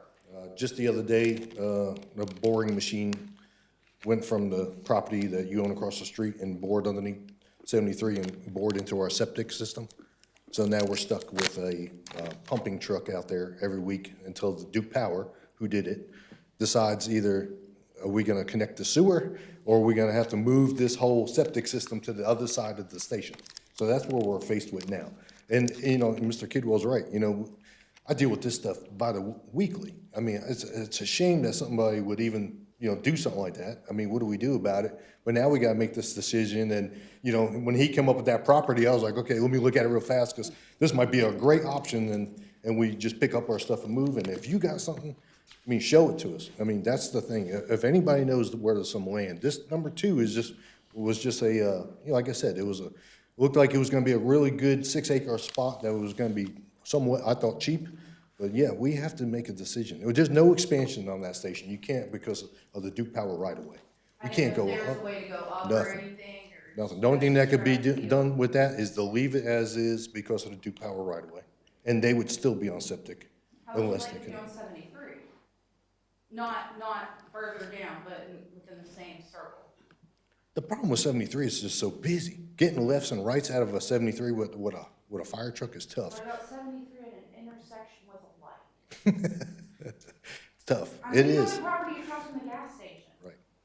But you gotta remember how busy it is when you see traffic backed up. Oh, yeah. Now, how do you get a fire truck through that intersection and everything that needs to be done through there? I mean, it's tough. Run them off the road. I know. mean, good Lord. But yes, any commissioner has any ideas, if you know people out there, tell the Bradfords, that we've been contacted them, towards Station 5. We've contacted a lot of homeowners. But yeah, please speak up. Send Anthony some more plots, and we'll definitely, let's look at it together. I mean, this is a team effort. Commissioner Partee. Yes, I have a question for Ms. Sloop. What is the value of this lot that these 30 folks are now have interest in? And if we get a default, if the judge gives them a default, are we then able to purchase this land and put this money in escrow for them to negotiate over? So the appraisal came back at 300,000, and that's the amount that we would be paying for. It would be deposited with the court as part of the condemnation, and so then they would be able to take that amount unless that amount was contested. And at this point in time, the amount has not been contested to our knowledge. Okay. So in other words, we're still in the running of able to purchase that particular piece of property, if the So- judge gives us that So it default wouldn't judgment. be purchased, it would be condemned at this Condemned. point, because we Yes. attempted to purchase it outright, and those negotiations failed. Right. Any other questions at this point? Commissioner Kidwell. Chief, I just want you to know, me throwing out property, it's not, I'm never questioning what property you're looking at, but I'm always, if something takes forever, I don't like, just my personality. If I'm talking with somebody, if I'm working with somebody and it takes forever to get, I move on. And, I think Commissioner Phillips, if you got property, give it to them. Whatever we can do to help them move on and get out of their, play words here, stinky situation. Thank you. I appreciate you. Couldn't resist, sorry. You trying. I mean, that's awesome. Well, it is something that, if you know anybody in that circle, right, especially close to that center, Yes. let's point them in Chief's direction. How do you guys feel about 22 acres? Okay, Too much? yes. What I have is 25, so. Sorry, I need 3. Any other questions about great discussion? Awesome. I'm glad everybody's involved and wants to be involved in it. Capital improvement, we're gonna talk about fire trucks, because you see this every year. And just like, the police department told you how police cars are going up, so do fire trucks. They're literally going up 9 to 12% every year.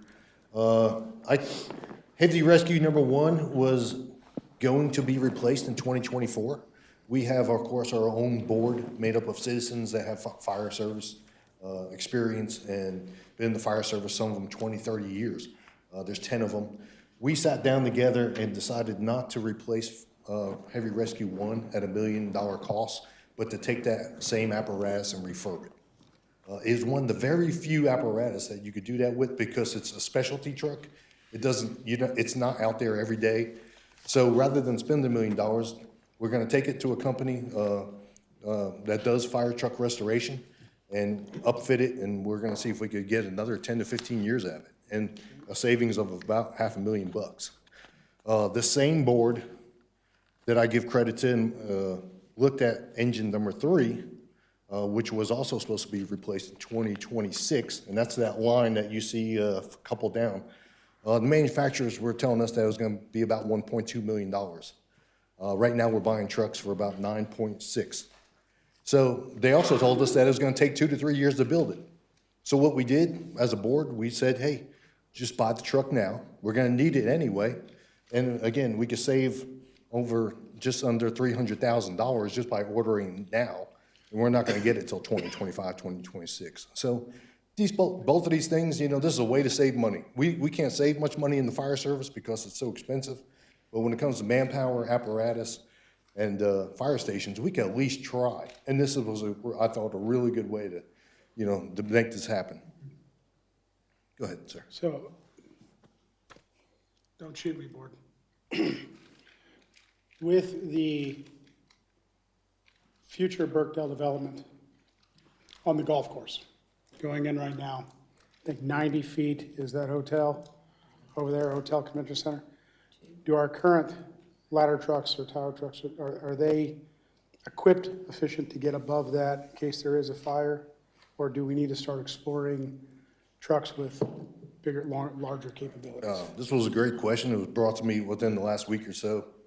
Training questions was brought to me, the height. So whether you're in New York City, the city of Charlotte or the town of Huntersville, they're all the same height on the ladder trucks. Okay. They go up to 105 is the tallest made American ladder truck. So whether you're in those three, Chicago, it doesn't matter. That's as the highest it'll go. And we own those. So I guess the next purchase would be a helicopter with the. Yeah, I tell water out people, of you Lake know, Norman. if you're willing to go past the sixth floor, whether you're on a resort hotel or the Burkdale or the city of Charlotte, you're on your own after that. That's about at the height they'll go, you know, because you got to include an angle. That's it. You got to use the Note to stairs, self. you know, to get down. Go ahead, man. So do we have a ladder truck at Station 2? No. Good, because it can't fit. Station 2 is what serves the Burkdale area. But- So we use Station 1? Station ones, yeah, comes to that area. Yeah. You're totally correct. Is that But- because of space? Space, yeah, we can't fit one in Station 2's area. So then that is something that we need to think about with the need of Station 2. Then we would also preferably have a ladder Anytime there. we build a fire station for the future, you can look at Station 4, totally equipped for the future, totally equipped for the apparatus that need to be there, whether it's a fire boat, a fire ladder, or anything else. And when you build Station 2, don't forget, we do protect the lake. So one of these days, you know, it might be bigger than Station 4 because of the amount of equipment that have to be put there due to the lake. I would say the only thing different from Station 4 for the next station would be all 3 bays drive-through. Yes, sir. So, You're correct. You're 100% correct because of the fireboat. Commissioner Munger? I'm looking at your replacement cost for your totals. Looks like every odd year, you're basically zero. Would it make more sense to try and distribute some of those costs across, essentially have a standard cost across every year? Or is it just how it's worked out for you? When we bought the 3 apparatus in 2020, we were able to get a discount. Okay. So the more apparatus you buy, 2 or more, you get a bigger discount because the truck is already engineered, so they take all the engineering costs off. And that's why buying them 2 at a time or 3 at a time is a lot better. Makes perfect sense. Thank you. Any other questions on this? There's the truck that we're still waiting for, and again, there's your cost savings. $500,000 just by doing a renovation instead of spending $1 million, $240,000 savings just by being proactive instead of reactive. We need the truck anyway. It's gonna take 2 years to 3 years to get here, so we ordered it now. And I think it's a great time. I mean, $740,000 just by, you know, signing your name to some documents. There is a picture of the heavy rescue. You see it sometimes, sometimes you don't. It goes to the most, I'll call them the high priority incidents, overturned tractor trailers, people stuck in machinery, the worst case scenarios.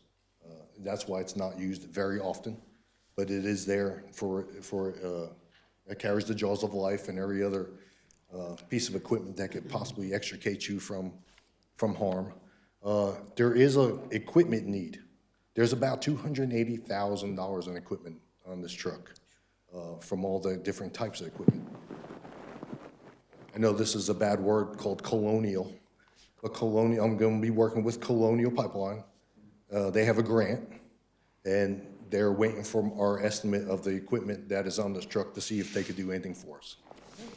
So, you know, that's I hate to use the word colonial, but hey, if we could take I won't say advantage, but if they're willing to help us equip the new apparatus with the latest and greatest stuff, we're going to take advantage of Well, it. if they've got grant funding options, then absolutely you should be taking advantage of that opportunity. Or is that a box of donuts on the top shelf? Or can't tell what that is. It actually holds a bunch of chain, but yeah, this truck, you know, it was built back in 2006. Gilead Fire Department was still in business back then.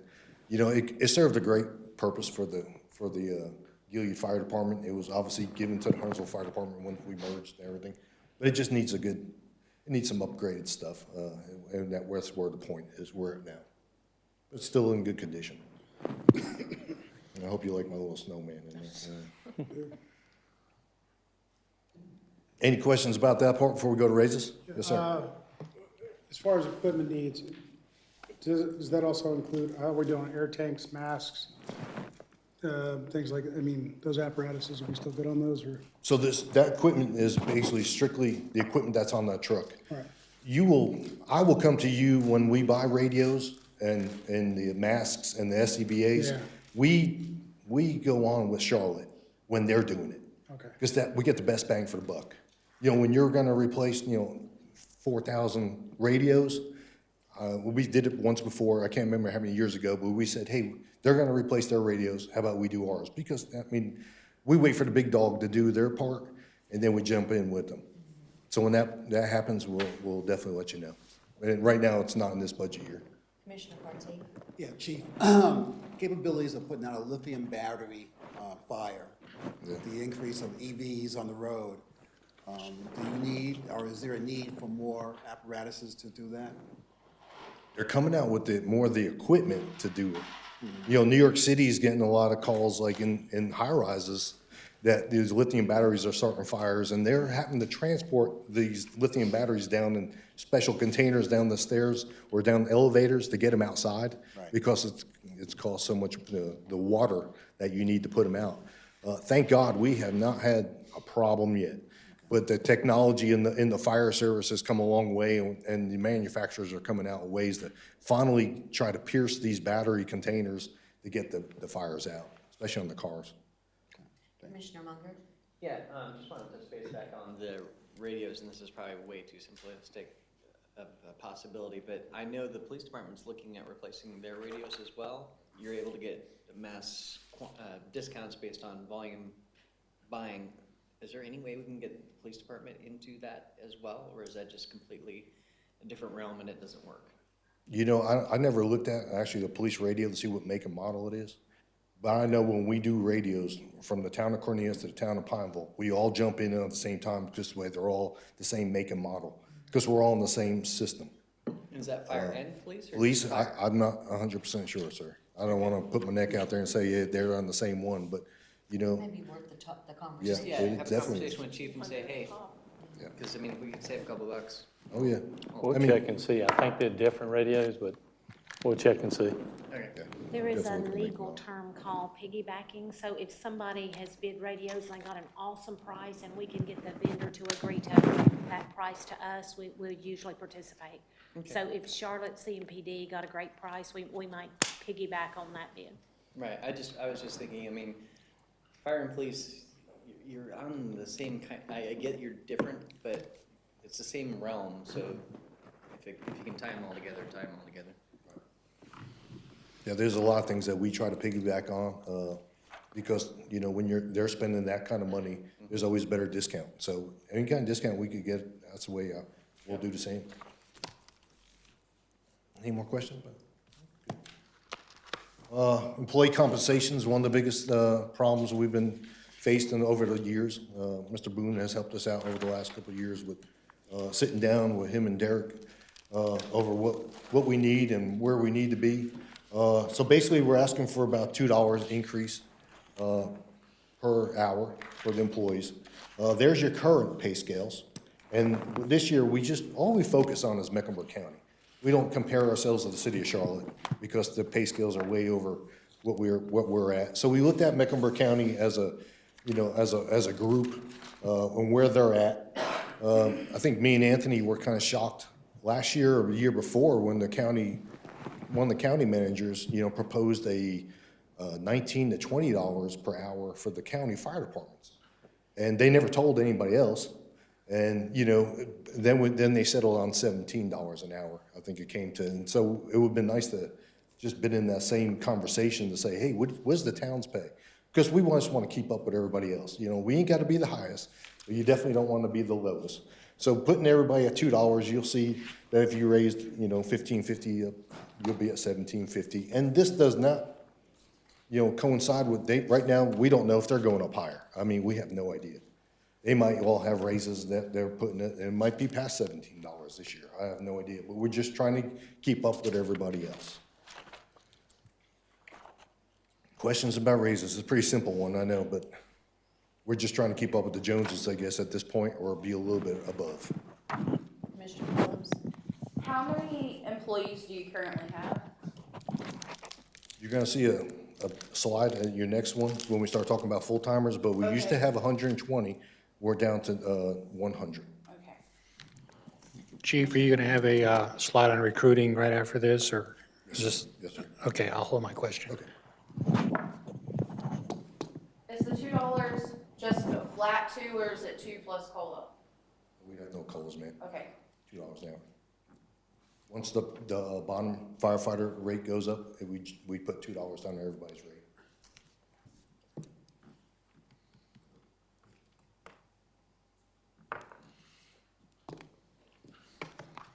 Roll on, huh? Most important part, this is why I didn't spend a lot of time on calls this year. We worked with town management pretty hard on this one.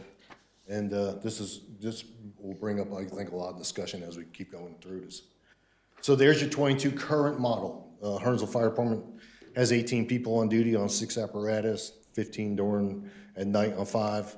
In 2019, you did the incident commander, which has been working out very well because it gives some leadership on these calls. We have used this model for 21 years. So 21 years ago, 22 years ago, when we were all volunteer coming to these fire stations, we came to you in 2001 and said, hey, I'd like to start paying a firefighter at Station 1. And I think Gilead did the same thing back then. And we're not seeing the volunteers anymore. So here we are 21 years later that we're starting to see hardly no volunteers. And the part-timer has suddenly started to slide away also. So this is the part where you know, as an organization, as a town, I want you to always to remember we're here to protect and serve. But without the people, we need to put the people on the fire trucks so they could get the best service. Without the fire trucks, without the people, we're nothing. We have experienced a 20% drop in staffing, and that's where Ms. Phillips just asked. We used to be about 120 people, and we're down to about 100. So there's a 20% drop in that. And that's your current budget, 3.72, just with people, paying the part-timers. So my next slide is going to be why. Yeah, and that would be my question, you know, if I was sitting in your shoes. So look to your left. The map on the left is all what was once your volunteer fire departments, your West Mex, your Steel Creeks, your Robinsons. This is where the county has decided to pay these fire departments $19 an hour, $17 an hour, I think it came out to be, for as many people as they want, because they lost the volunteers. So now that if you lived in West Mex area, or if you live down there in Steel Creek to the left, bottom left, you no longer need a part-time job. You no longer need to travel to Huntersville to get that part-time job, because you could go right in your backyard now and work at one of these fire stations. And it makes perfectly sense. Why would I want to travel somewhere else but these are the people that we drawed from, and we did it very well. I taught the combination fire department for the last 20 years to a lot of fire chiefs, and I guess I taught it so well that now we're at the point where, you know, we need the staffing as full-timers. The big map to the right is the city of Charlotte, everything in gray. Well, guess what has happened down there? They can't fill all the full-time positions. So they take their members that are working, myself, and say, hey, Jim, would you like to work 24 hours today? Sure, I can make $1,100 if I work 24 hours down there in my paycheck that week. So your full-time job has also become your part-time job. So there's no reason for that firefighter now to travel to Huntersville or Cornelius or Davison, because they're gonna give you a Brinks truck full of money for staying an extra day, and you can make a lot of money down there.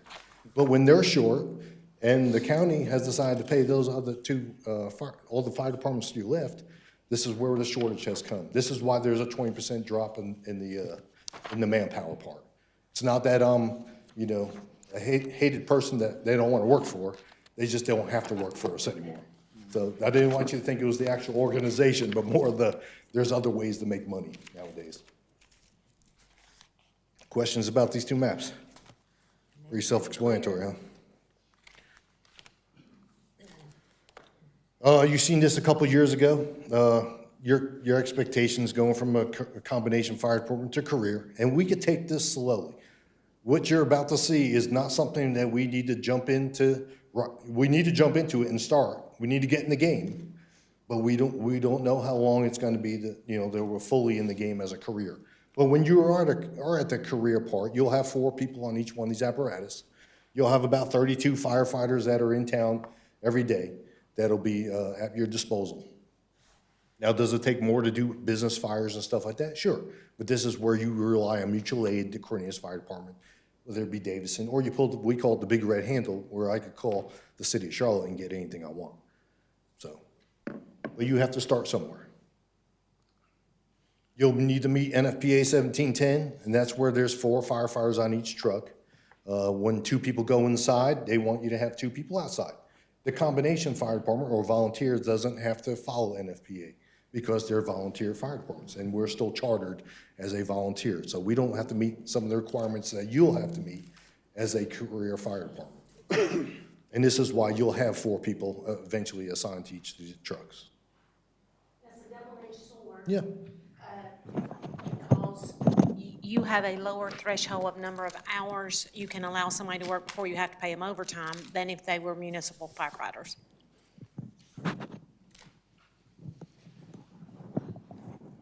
Working with town staff, town management, we sat there and looked at the League of Municipalities and what the cost of a firefighter, engineer, and a captain would be, because those are the positions that are on a fire truck. We did look at the population, based on the population, and that graph that you see to your left is the average salary, and then, of course, there's a max salary. So we come up with a number of what we felt that if we're going to just attempt this or start it, we need to at least be average. I don't see anybody in this room saying, well, I want a below average firefighter, or I want a below average captain. You're gonna have to pay the people based on what's going on around us. We do live in Mecklenburg County, which is probably the highest, cost to live at, whether you live in Cornelius or anywhere else, or Huntersville or anywhere else. But you're gonna have to keep up with the Joneses at the same time. We looked at East Lincoln, we looked at Pineville, we looked at everybody around us just to see what they were paying. And we felt that these costs would be where we need to start. Chief, question? This is average. What's competitive salary? I think the competitive part, and I have a lot of ideas in my brain when it comes Okay, to. I'm just always a And- number that's and one of competitive. them- You're giving us an average number. I want Right. to know what's competitive out Right. there. Okay. If you pay average and you have a pay plan, you will have to tell people, I'll put you on hold for getting in this door. Gotcha, yeah. If you have a pay plan. If you rely on somebody to tell you you're getting a COLA raise and you're getting a 2% raise and you're going by that, it doesn't work in the fire service. I don't even think it works in the police service very well. You have people that are paid here, some are paid here, some are paid here. When I go to work in the city of Charlotte, I know where I start, and I know where I'm gonna end. If I wanna make more money, I get promoted. And if you have that same system in play that nobody else has except for the city of Charlotte, you'll be fighting them off at the door. Because everybody gives 401k, right? Everybody has medical benefits. Everybody has the same other stuff. What does the city of Charlotte, why do they bring in so many people more than everybody else? Because of that amazing training center. I'm kidding. Right there. They are the most highly trained firefighters in the state. There's no doubt about it. I have one today that's on duty. He gets picked up in a black SUV and he could go to a Black Hawk helicopter and go rescue somebody off a mountain. He's highly trained, but he makes the same as everybody else. But if you stay competitive with these numbers, and Anthony and Jackie have heard this 1,000 times, I just think you have to have something different than everybody else is offering to bring them in. And Chief, I work down the street from Charlotte's training facility. Sir. And if you guys have not driven by there, and I've been in it a couple times, it is top notch. It is nice. And I mean, you guys get put through the ringer down there. I've seen it. So just saying. And, you bring up the training center, and Ms. Bales has been in a lot of conversations and management, this training center that they're gonna be building in our backyard, this is a lifetime dream. Because at one time, we talked to Ms. Phillips, we thought maybe we were gonna put it by Station 4, right? And now, we don't have to worry about that. You could do whatever you want in that land, sell it off, the town owns it, but to get that, and to be able to hire employees that are not certified and put them through that training center in your backyard and then employ them, that's a beautiful thing. There's nothing that's gonna be better. And the best part about it is, working with Mr. Brian Richards, that he's gonna see the plans of the training center And he's gonna inform, people like me and Cornelius as fire chief to say, hey, what can we do to make this better? Or you like what's going on here? Because they don't know everything. We've been doing this for 21 years, some of us, and some of us been here for 30 years. We know what works and what doesn't work. And we just want to make sure the CPCC, builds a training center that's state-of-the-art, but at the same time is realistic. This ain't the movie prop stuff. We really want to train people to be firefighters. This way, the best people are on these fire trucks in the future. 18 positions. That's what we're going to ask for this year. Don't think of it as 18 people on duty every day. It's not the way it works. You're literally down to 6 people on duty every day because these men and women work 24-hour shifts. So 6 people will be on duty every day. You can see that if we start them July 1st, it's a tune of $800,000. Compare that to what is going on right now, a part-timer. I fill a part-time shift for $400,000, 24/7.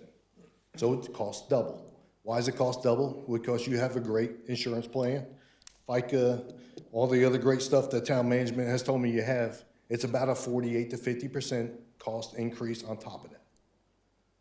So that's how you get from $400,000 that we're doing right now, part-timers, to $800,000.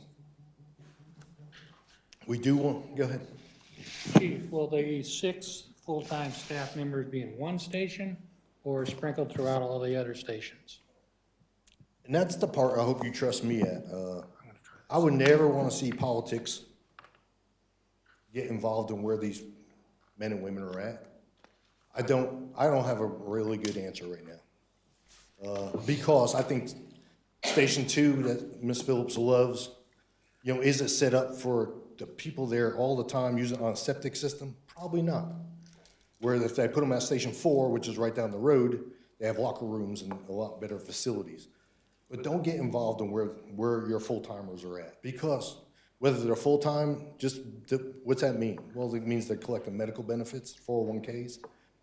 Well, does everybody want the Charlotte fireman that's sitting at Station 1 right now that rides a Black Hawk helicopter? I mean, what's the difference? They're still trained personnel, no matter what. And that's something I hope you trust me with it. When we go to fill all these positions, where they end up. Is it important? I know what you're gonna say, but it's not very important where they end up because they're all working for us. They're serving the public. So they would be floated around if needed? They can be, or we could put them on one apparatus and they work together every day. And this is where we'll have to work with human resources. Does the captain at the end of the year evaluate these people, and that's how they get colon raises? Or if they're on a pay plan, well, they just move ahead to the next raise. And this is where, I hope you're gonna have to trust me working with town management, human resources about getting all this ironed out. Commissioner Coven, I'm sorry. I just get touchy about Station 2 because last year, Memorial Day, we had 2 people working down there. And that was not acceptable, especially with them working the water calls.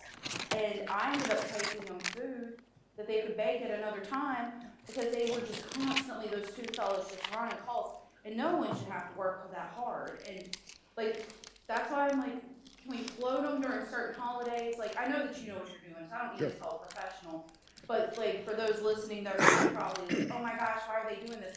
Because of stuff like that. If we had a drowning that day, what a mess. Thank God we didn't. You're 100% right. And this is where we hope that putting full-time staff on duty will allow us to put more part-timers to fill in the gaps. Commissioner Coven? Commissioner Phillips had my train of thought veering because I have seen the same thing and I have some friends that are firefighters and I hear how many hours they're working to help cover stuff and it's mind-blowing, but I'm thankful that they're so committed. But I wanted to ask, is there any difference in, I don't know how to word it, how many hours are in a shift when we have one of our part-timers come right now? So since they're part-time and they work for Huntersville Fire Department Incorporated, we follow the 40-hour labor law. Okay. When they become part of the town, you could work a firefighter 52 hours. That's what I without thought. paying them So there's overtime. more, you actually get more Bang for your buck. hours out of a firefighter when they're full-time. You was get my more bang question. for your buck out of that person because he or she's working there 24 hours and they have a set schedule.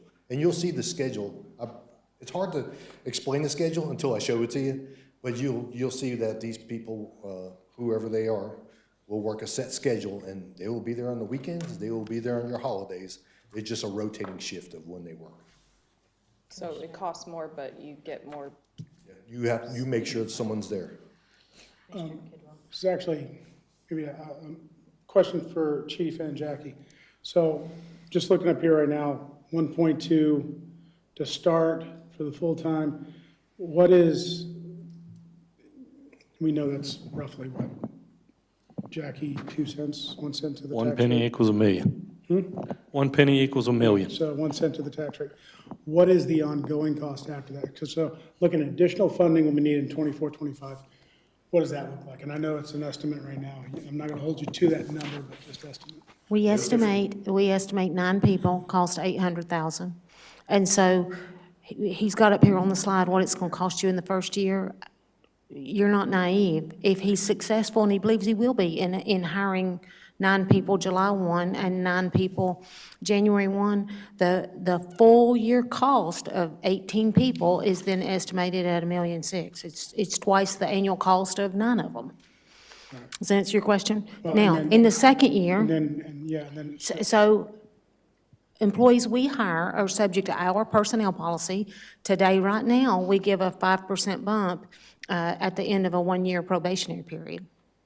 And what I would say is, the reason he's asking for an increase in the part-time salary, hourly rate, is to see if we can stop the bleeding on the part-time.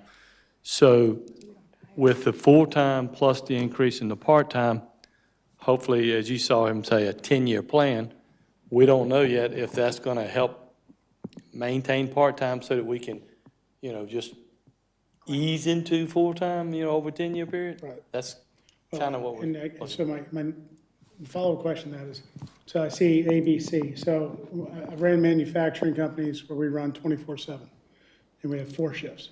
So what would it look like, total, is 18 your total filling every position, or will it be? We're 6 short right now, so. I mean, like, 6 per shift. So it is 6 per shift? Okay, that's what I'm asking. And if we go total full build-out, is what, like 95 or so? 91, so 91. just go, today's dollars, if 18 is 1.6. And in today's dollars, just, if we hired them all at one time, 91, just for simple math. There's no admin, and that's not got the higher-ups in it, so, I mean. We're going as simple as I could be. If we just said, if we did all in today at 91 people, and they all equal, let's just say, for 18, 1.6 million. I don't know how many 18 goes into 91, what? 8.5 to 9 million. There you go. Probably double, more than double what his part-time salary was, 3.72? We were at 3.72, so. So about, more than double that, Oh, yeah, more than double that. so. And we're hoping, to stop, like Anthony called it, stop the bleeding. We put these 18 people on duty, 6 every day. We might be able to do this for the next 20 years. We've done the combination thing for 21 years, and it worked out very well. It's not like I don't want to, I hope I'm not here next year saying, hey, guess what, I need another 18. If I don't need another 18 and this works, and we have started our career/combination fire department. I think one of the things that we've got to figure out is process and how this blend and hybrid looks. Having a full-time Huntersville fireman, and I know other communities are doing it now, but between now and July, we need a plan. Policies need to be touched on and agreed upon. We need an outline of how this is gonna look as employees.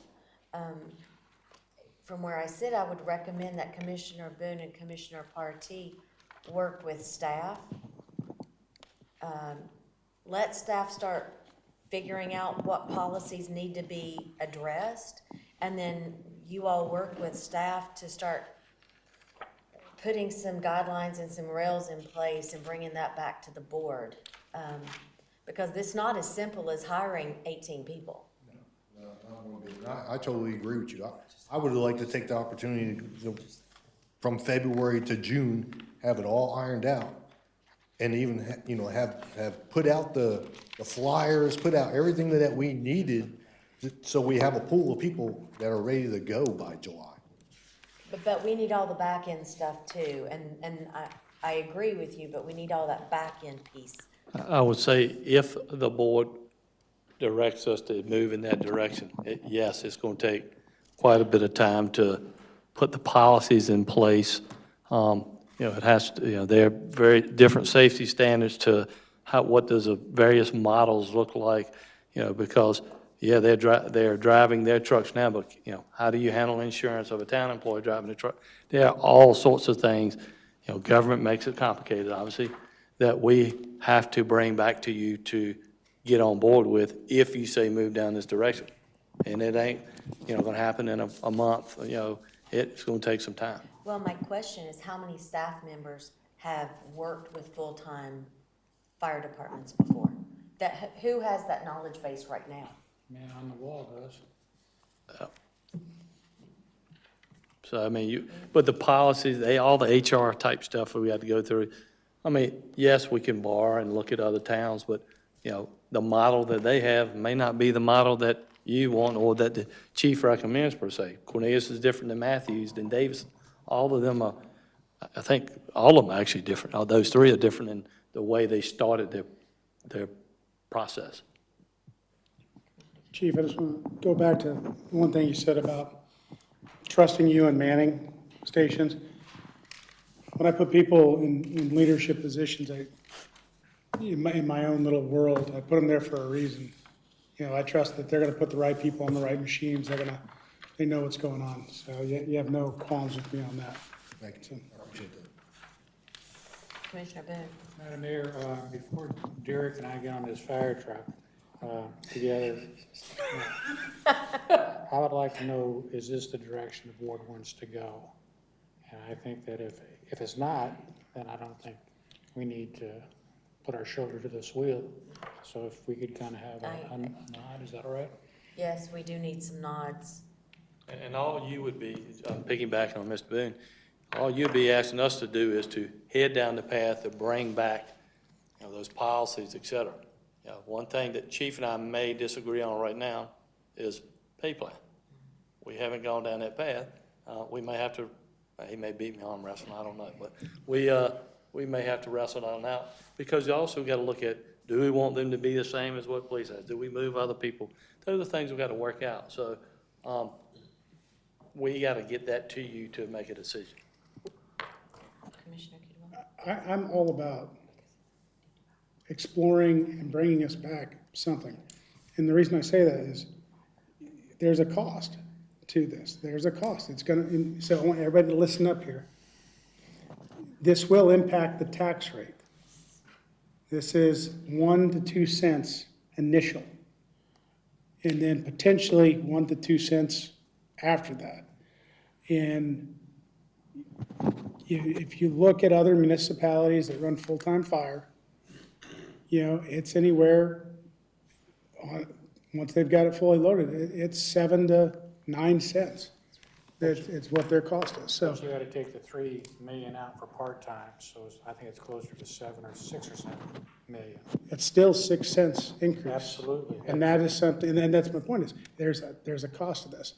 Not saying we don't pursue it, but we need to have all that information in front of us, because, if we're gonna go to the public and say, we're moving down this path, this is how it's going to impact you financially, we need to be able to assure them, what they're getting, Commissioner Kovacs?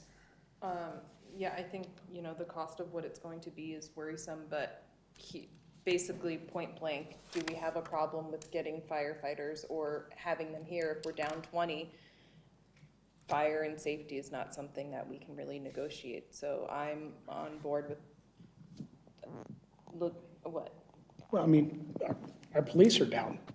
We're down, I mean, you saw the slides there, police are down too. I mean, we keep throwing money at that and we're still not filling positions, so. You can't say there's a cost to fire and safety. There's a cost to everything. But if we stay at the trend that we're at now, I know you don't have a crystal ball, if you stay at the trend that we're at now, will we be able to provide the same service? No. Okay. No. So if we Because can't as provide, as the firefighters fall off, because they could go work somewhere else part-time, or they go work for a full-timer, that means stations are cut short, like Stacy walked into, or a fire truck is totally out of service. And when you have fire trucks out of service, I mean, you've And that's really unacceptable. depreciated. That's yeah, I unacceptable. mean, it's a service that. And this is why I think we're here today, after 21 years of doing the combination, to start this. Well, I don't want to spend an exorbitant amount of money. I also think that the safety of our residents is paramount, and if this is a combination that could save us some, but still provide a service. Well, I think at the end of the day, you explain the need and the why, and then you move forward. Commissioner Munger. Yeah, and definitely want to build on what you're saying there, Commissioner Kovacs, in terms of, you know, it comes at a cost, but that cost is the safety and welfare of our citizens. And one of the comments was made by Commissioner Kidwell, the police department's behind. We're not as far behind as everyone else. One of the important things that I pulled away from the police department's numbers there is we're 15% under. Everywhere else in this area is 20% under. We're better than everyone else because we are funding the police department adequately. We're putting that money out there. We're acknowledging the fact that we have to spend that money for the welfare of our citizens. And I think this is to that end as well. Commissioner Boone. Right, and what I said earlier this morning, I think it holds true now. I think we need to make this decision tomorrow, once we find what the whole ticket of these last 2 days are going to be. Is it gonna be expensive? Yes. Is it gonna be a burden on the property tax? It looks like it, but I think that I would like to see what everybody's gotta say before I just commit to, yeah, let's go ahead and go down this path of additional 18 firefighters. But I'm kind of leaning in that direction right now, but I'd like to see what the package is. Commissioner Barty. Chief, you know, you and I, in our conferences, I've always brought this out regarding firefighting or regarding when a life needs to be protected and saved. There is no price tag you can put on a life. There is no price tag you can put on a home in which somebody's wealth and livelihood is all that they have. In my former profession, police salaries, fire equipment, there was no pushback from communities when they were given, like you say, the adequate protection, not the cost, because no one really fights back on the cost of protecting a child, and I've been in fires, and I think I told you my experiences running into a house. I've seen burnt up bodies. You can't put a value on kids that are killed in a fire or a mother. The protection of our citizens here in Huntersville is what we've been charged to do. And I say that from my own experience. However everybody else wants to decide, I am good with whatever we need to protect our citizens. Not only that, I gotta ask, what would be the benefit from homeowners insurance if we do go to full-time and we have another increase in another firehouse? Would that be also a savings that would come back to the citizens of our community? So therefore, you know, I would be honored to work with you know, Commissioner Boone and our staff to come up with a cost. But I don't think we would get much pushback when it comes to protecting the lives and the properties of our citizens here. And our commercial buildings. We have a lot of commercial buildings. We have a lot of businesses that depend on us making the right decisions. You know, I just want to start the career part with the combination. I'm not, and that's why I say it's a 10-year plan. We could take this slow, but we got to start it somewhere. We got to get in the game. You know, we got to get in the game compared to what everybody else has started. And there's a lot of towns around us that have already started this, and you know, no sense of reinventing the wheel, because Cornelius was one of the very first to hire some part-timers that went to combination to career people. But we do need to start somewhere. Do they have vacancies in those roles? Because I'm just gonna be the gas on the fire at this point. There aren't many people who go into this profession, so it's already a limited pool. I don't want us to be chasing after something where we're not gonna be able to fill the slots, because they're getting better benefits, you know, Lincoln County, wherever, where they're established. When we run into this with the PDs and stuff, you're not gonna get an established person to come over here when they're, you know. So that's my concern is, yeah, we can come up with this great plan, 18 people, and we're still sitting with 2 dudes on a truck, 4 people. So I like an option B where we explore doing $5 to $10 raises for all of them. I mean, it's really not that much more in the grand scheme if we're like, I'm so sick of $2 here, $2 there. Like, if we're gonna do it, let's do it. Strip the Band-Aid off, let's get the people in here and make sure that we're doing the right thing. So, I don't know, I would like to throw that out there, $5 to $10 raises, and see like if that would be an option, because ultimately for me, it's that you guys have to help you and being competitive. So money, a lot of times, isn't everything. You can never compete with someone like the city of Charlotte asking me to go down there for overtime. Yeah. You know, it's $5 or, I mean, it's hard to cover $1,100 in a week. Yeah. I get that and I bring that home. That's tough. And then you seeing what's going on around the outskirts of where those volunteer fire departments was, people love to serve the communities that they live in. So you could say $5, you could tell them $6. No, I'm gonna stay where I'm at. This is where I live. And that's where we're at. And that's why the percentage has dropped so much. It's not all about the money. This will work. 18 people, you'll be fighting them off because I have already received phone calls that I've heard that you guys are gonna start hiring. And they want to leave their full-time jobs. So when I've received those kind of phone calls, I know they're ready.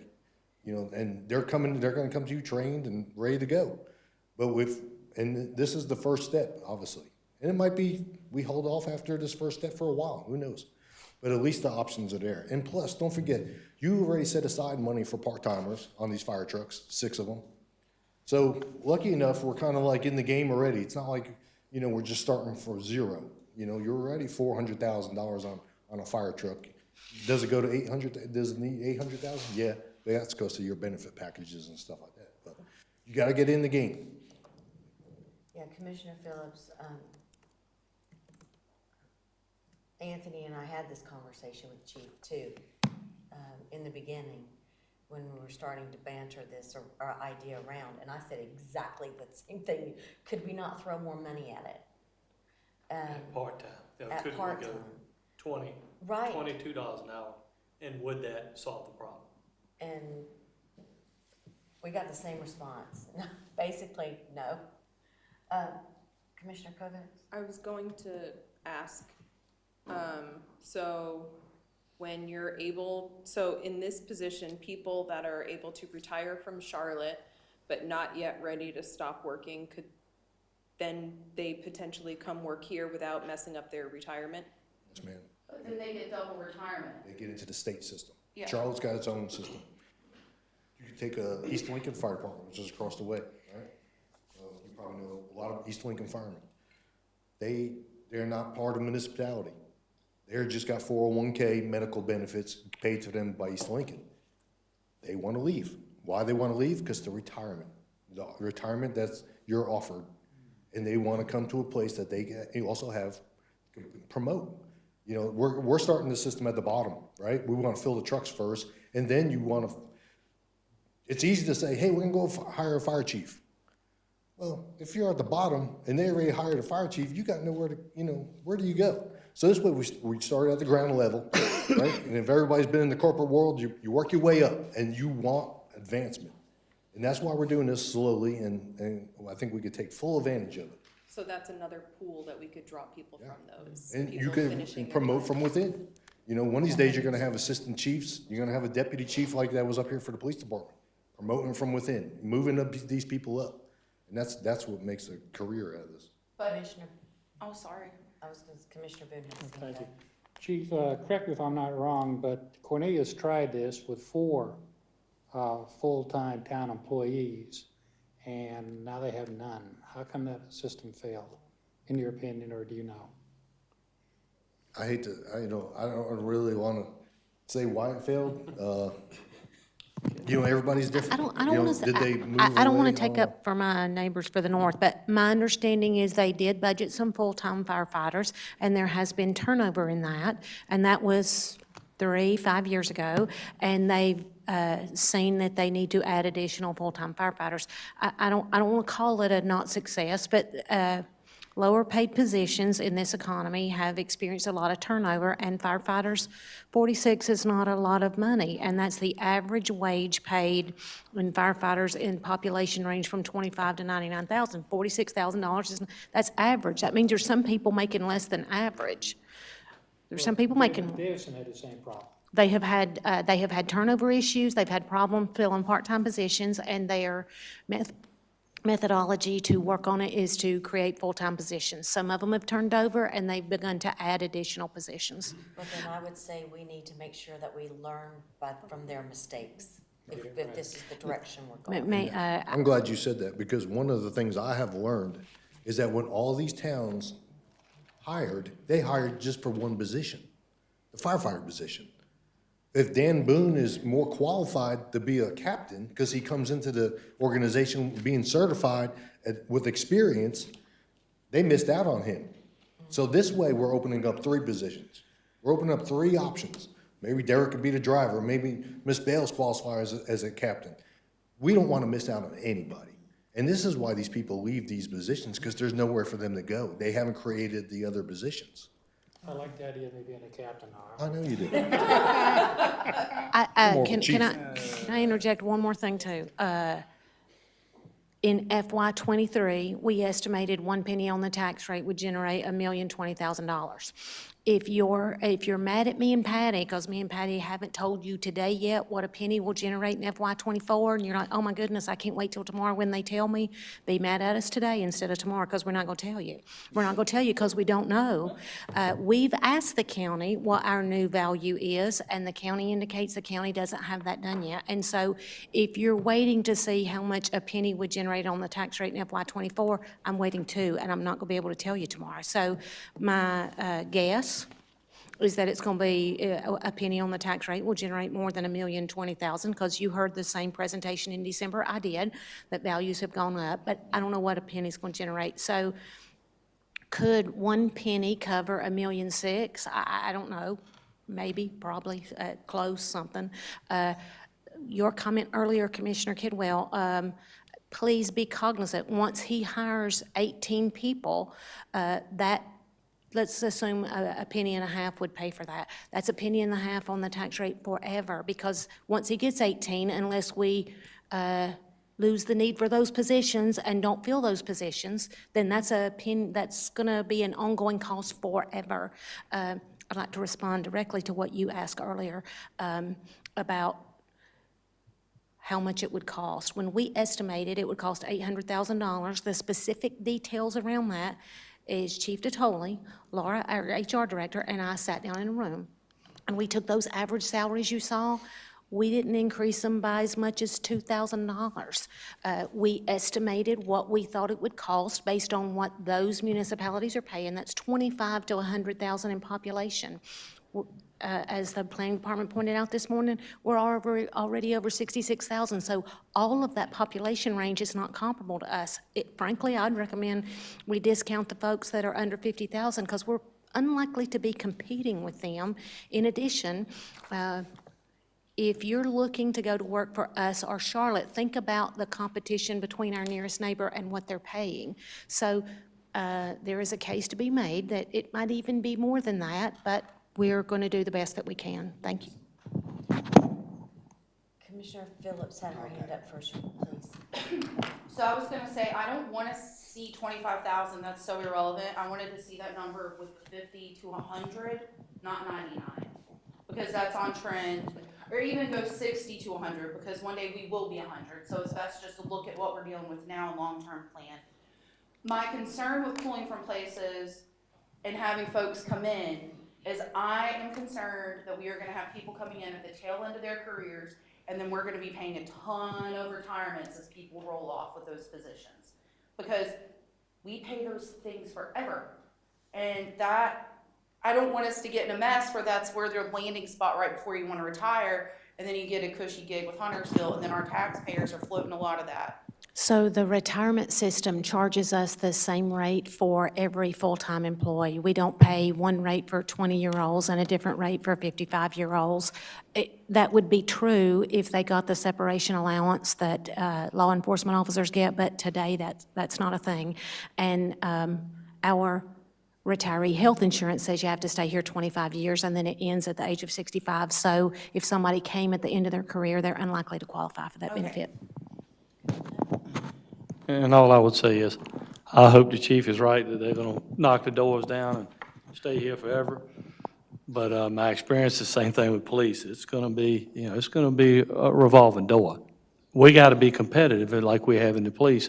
We have, you've heard them say we've taken folks from CMPD, et cetera.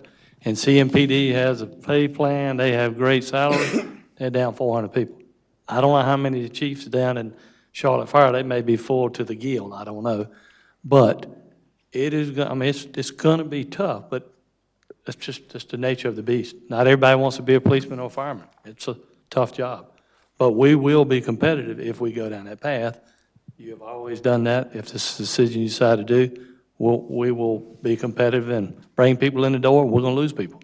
Well, frankly, I think the expectation of the citizens of Huntersville is that the quality of life in Huntersville is very important. I mean, just take a moment and let's go back to the amount of money we agreed to spend on one traffic light at the Hamptons. Why? Because a life matters. So it's no different. We need to make sure that we have firefighters and trucks on the road when our citizens need it, when it matters.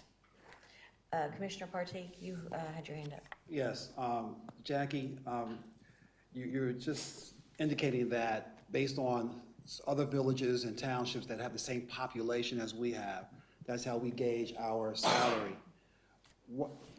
How come we're not included in that formula, number one, structural buildings, such as we have a business park here in Huntersville. We also have shopping centers, which our firefighters have to respond to, and they need the equipment to get into.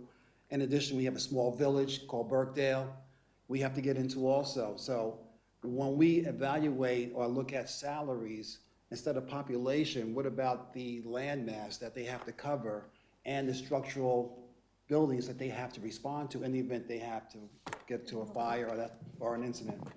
True. My suspicion is we would be on the higher end of total assessed value. So the suggestion that we compare to 50 or 60,000 to 100 is very valid. It's going to change that number. Does it make 800,000 a million? I hope not. I don't think so. We'll see. Can I add? I've looked at North Carolina's 20 most populous municipalities. Brian Jack showed that schedule this morning.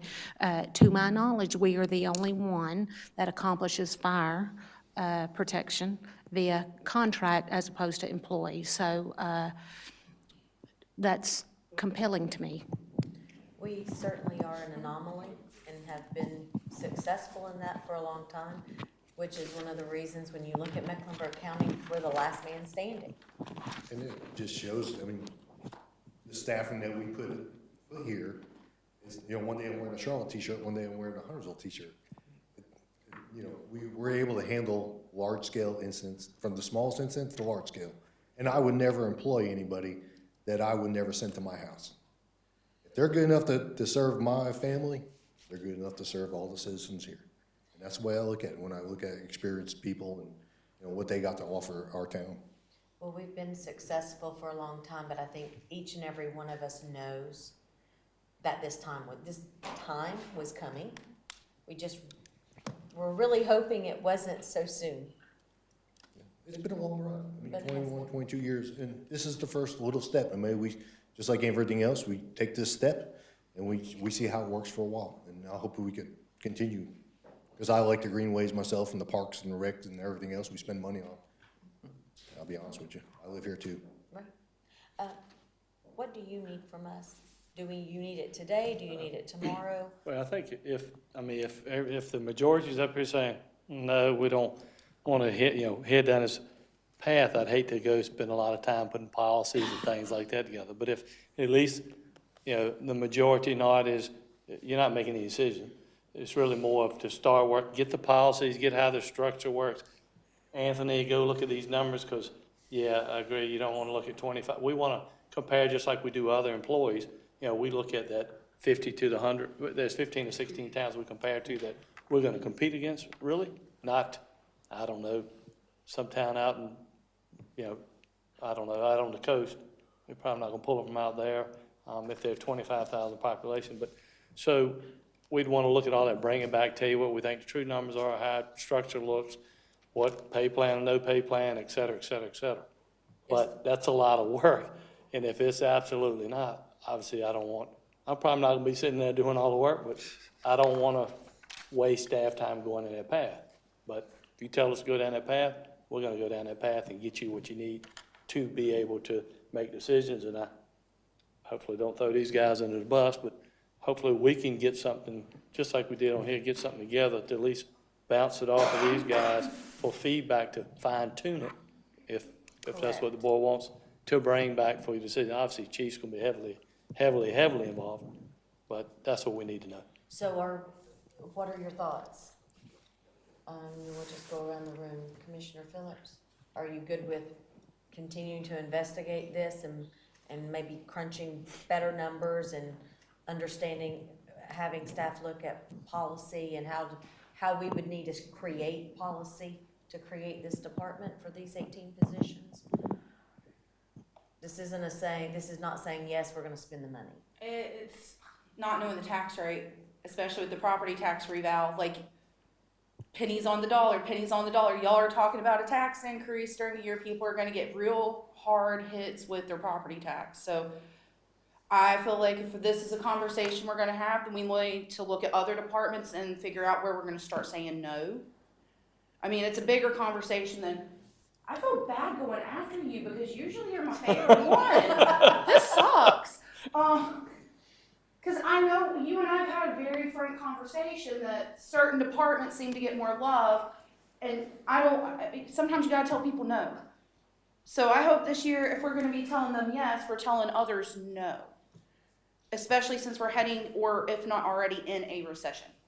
So I just wanna keep that in mind. I'm gonna say I'm indifferent. I just don't want people to sit up here and make promises, heck yes, and then we get to actual budget dollars and people are like, I'm gonna vote against it, yet they advocated to spend that money. Like, I want people to be honest and truthful with some of these conversations. Like, I will yes this, but have to know something else. And I think that's a very fair statement that we should all be addressing with this conversation.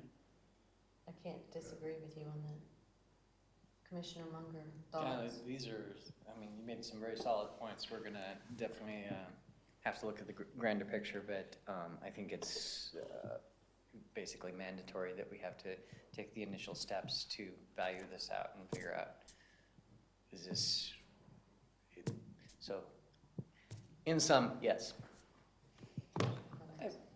Echoing the same in the sense that, do I want to spend a mass amount of money? No, but if we have to cut from somewhere to be able to have safety and be able to respond to calls, then yes. Commissioner Kidwell. 10-year plan. Right now, if we follow this step by step, we get it done in 5, based off 91. So we got 10-year plans. I say that, this is the ask. And Commissioner Boone said it earlier, this is the ask, now it's part of the ingredients of the cake. I'd like all the information to come back. Just like Commissioner Phillips said, I want to see what's this all going to add up to. You know, if it comes back and we say, all right, yeah, it's gonna be 1.2 million to start every year. Where are we cutting that? Where, you know, or can we cut it? Or is the evaluation gonna hit us so hard, which I believe it will. I think everybody in this room, their neighbors are gonna be shocked by their mortgage statements if they have one, or at least dealing with property tax. So, yeah, definitely go out, research it, find it, bring us back all the information. That way we can make an informed decision. That's police, they're coming for you, Lance. Commissioner Partee. You put me on the committee, I'm for it. Okay. Commissioner Boone. Captain, Captain, you've been promoted. I gotta find out what engineering's gonna say, finance, the elephant in the room, how much is town hall gonna cost? And, gonna have to pay for that, gonna have to pay for this. I wanna see what everything says at the end of the day tomorrow. But what my fellow commissioners said, public safety is right up there. I have the time to, put in to find out the best policies we can come up with the town. I don't know if that's not an answer, but that's how I feel. No, I think you've got direction. I got direction to bring back some option policies, et cetera, to consider, and costs, et cetera. When we all know the county bumps this year, do you have any idea? I know you're presenting too for us, but I didn't know if you knew what the county was gonna be. Or when. As far as your money? Yeah.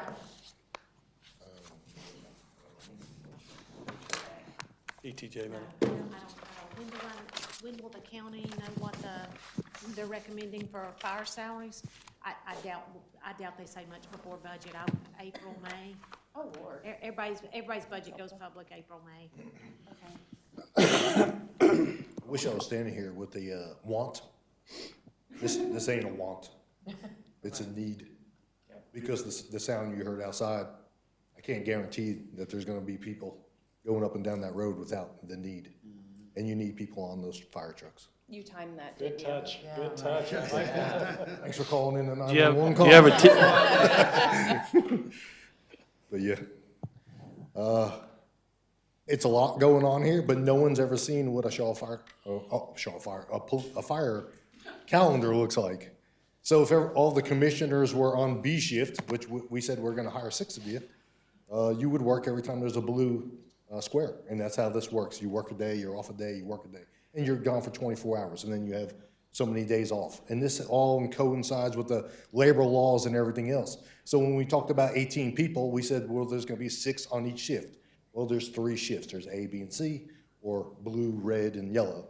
And those people would work on those shifts, and that's how you work your 30 days a month, 10 days, or you work 10 days a month, but for 30 days. And it's a very simple system. You're there for 24 hours, but they assign you to one of these shifts, or your firefighters would be on one of these shifts, and they would be there for 24 hours. So Chief, when you've got B shift working 4 Saturdays in a row, my guess is the next month they probably don't work a Saturday. Yes, ma'am, that's right. And this continues on and on and on. You could literally look at your schedule for the year 2030 if you were assigned to B shift and see when Christmases are working, when 4th of July is you're working, and so on and so forth. And don't forget, when our full-timers have off or call in sick, which they will, because not everybody likes to work 4 Saturdays in a row, we will put our part-timers in those positions. And that's why it's very important not to lose our part-time staff. Just some competition that's out there. You know, we were all talking about, oh my God, we got to compare ourselves to other places. This is what's out there now. I get these weekly from all over the state. You know, we have a great network of the fire marshal's office and everything else that people send their flyers to, and they distribute them to the towns and they distribute them to the fire chiefs. But these are how they advertise. These are on your social media accounts. These are on your websites. But I just pulled 2 of them out that are real local, as far as Gastonia and Pineville. This is what's out there. And you can see their starting salaries. Gastonia is always a little bit lower because it's a little bit cheaper to live, I feel, in Gastonia. But, town of Pineville is right at the south end. And they're doing the same thing that we've want to do. This is your competition that's out there.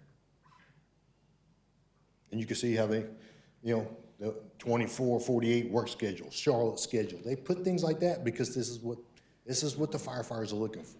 And this is why, I said, hey, we throw out a pay plan or whatever we need to do to bring people in. We want to be, the top dog. We might not be Charlotte Fire Department, but we want to be at least second underneath what's out there. Make ours cooler.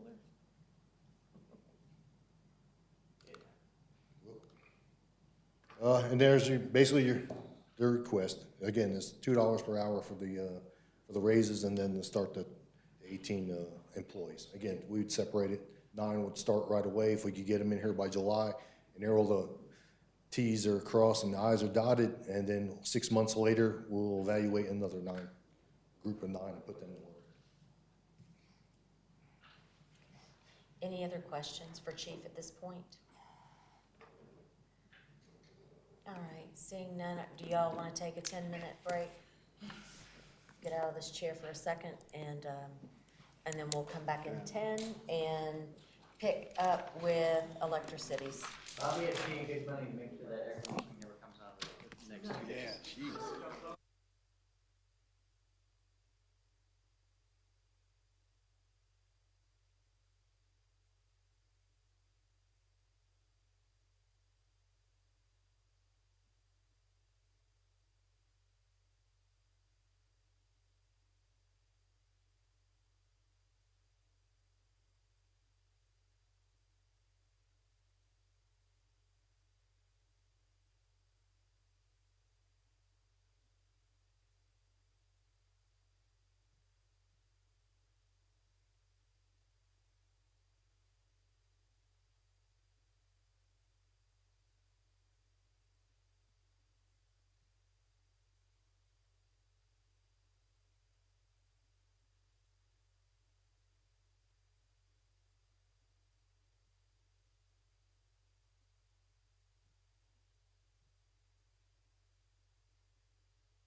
All right, we're gonna go ahead and pull back together.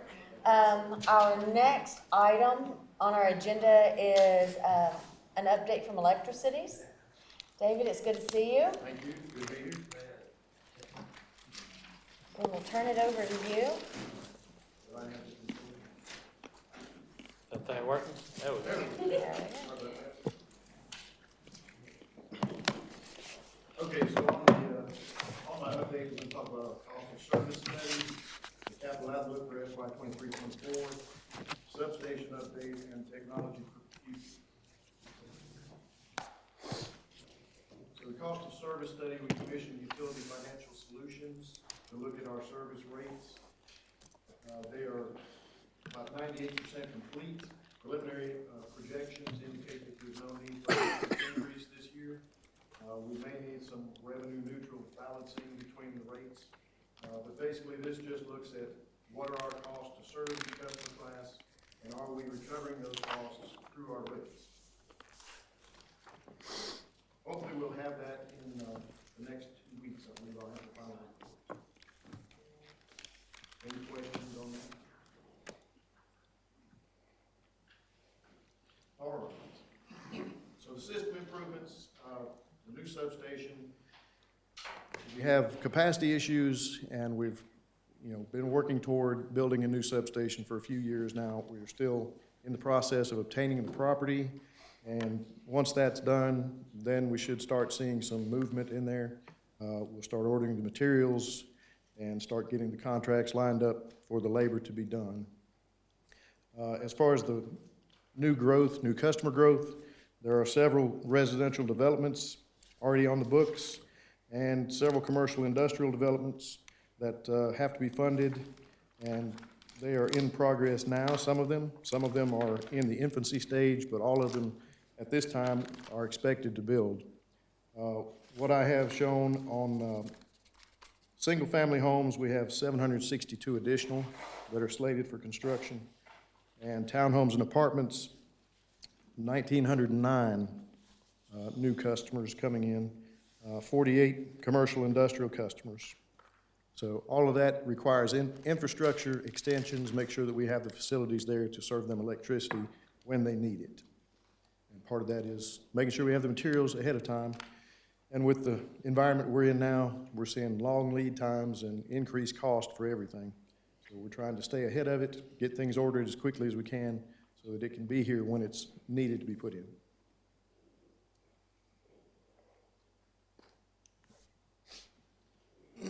So the substation update, as I said, we're still working through trying to get the land purchased.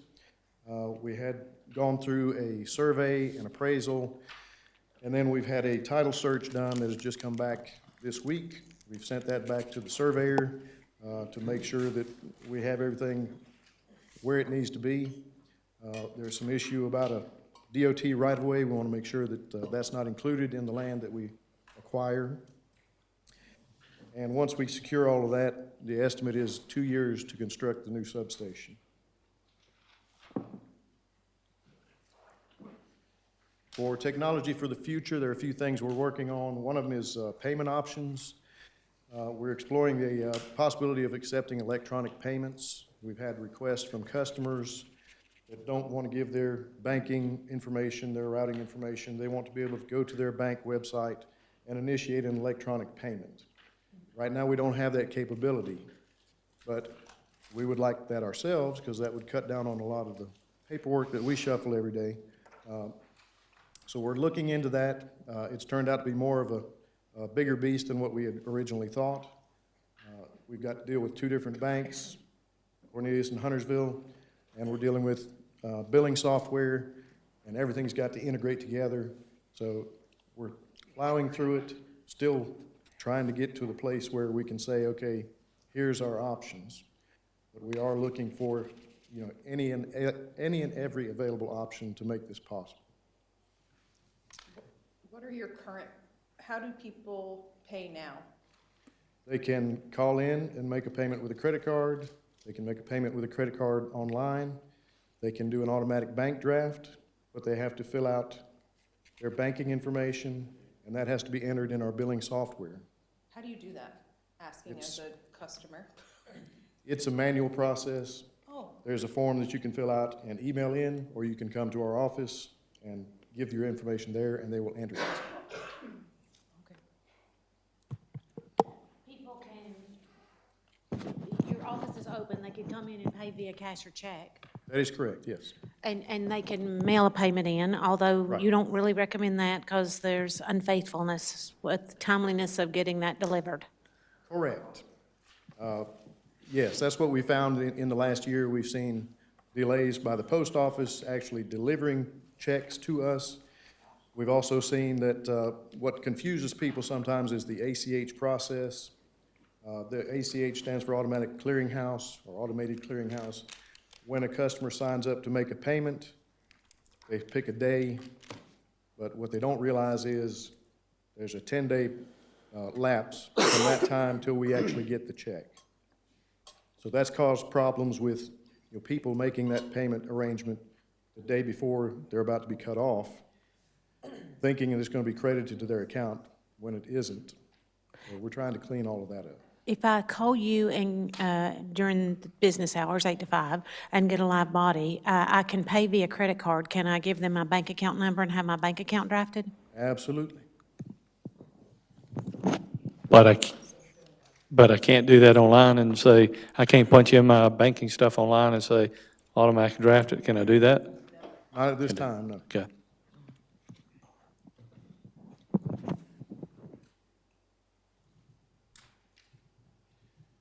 Okay, we'll move on to outage notifications. This is an issue that we've heard for quite some time, that people want better communication from us, want to be notified of outages when power is restored.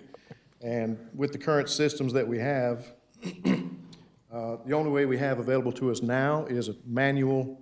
Somebody has to enter a text, deliver it. They have to put something on Twitter. Any time of the day or night, if we have an outage, that is a manual process that has to be done. It's cumbersome, especially as you can imagine, if you have an outage at 2 in the morning, you got people scrambling out of bed, going to determine what caused the outage, how do we need to fix it to get the power back on, and oh, by the way, who's going to make a Twitter announcement so that people get the information. There are 2 different options available to have this process automated. One is converting to AMI meters. They are two-way communication meters, so if they lose power, it would notify the system. That system in turn could notify another system that could text out all the customers that are affected. It would require GPS mapping of every point on the electric system and integration with the customer information system, so that as customers are knocked out of power or as power is restored, it's got to know which customers to notify. The other option is an automated outage management system, and that works in the same way. It is less expensive than the AMI meters, but again, it would require GPS mapping of every point on our electric system and integration with the CIS system. We've applied for a grant to help fund either the AMI or the outage management system. We're waiting to hear, whether we get any funds for that. And we started working with, a company to work on our GIS mapping, very low-end, low-tech. Take an iPad, go out in the field, you can pinpoint, there's a pole right here, there's a transformer, everything we have in the field, and update that or upload it into an AutoCAD file or a mapping program. We've started doing that. Problem with that is it's time-consuming. It takes our employees in the field doing that versus doing the work that they should be doing, maintaining the electric system. So we're exploring other options as far as hiring that out, contracting it out, but we're looking for, we don't have cost estimates yet, but in order to move forward with either one of these, it will be required to update our maps.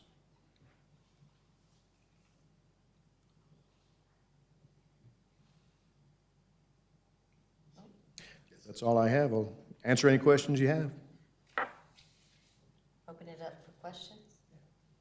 For your mapping, you may want to look at interns from Charlotte, UNC Charlotte. They have a program we've used them before. Okay, very good. Thank you. So, and going back to the substations in 2023, 24, and 24, 25, that's building in the redundancy. Yes, that is adding additional capacity and building in redundancy with the existing substations, yes. So, you know, I know there's some buildings that, commercial buildings coming online in Brighton shortly, and some other potential opportunities out there. Does the existing substation out there, can it hold that capacity? Yes, that is something we monitor continually as we get new customers. We look to determine what their load is going to be and where they are and make a decision whether the existing infrastructure can handle that additional load or not. So everything we've got so far, we're able to cover. And that would also include any business out in, let's say, in Commerce Station that may want to expand. We're good, like, and I'm just trying to make sure. The Commerce Station, it depends on what size customer goes in there, what amount of load they're going to require. We just have to look at it and look at the capacity that we have out there.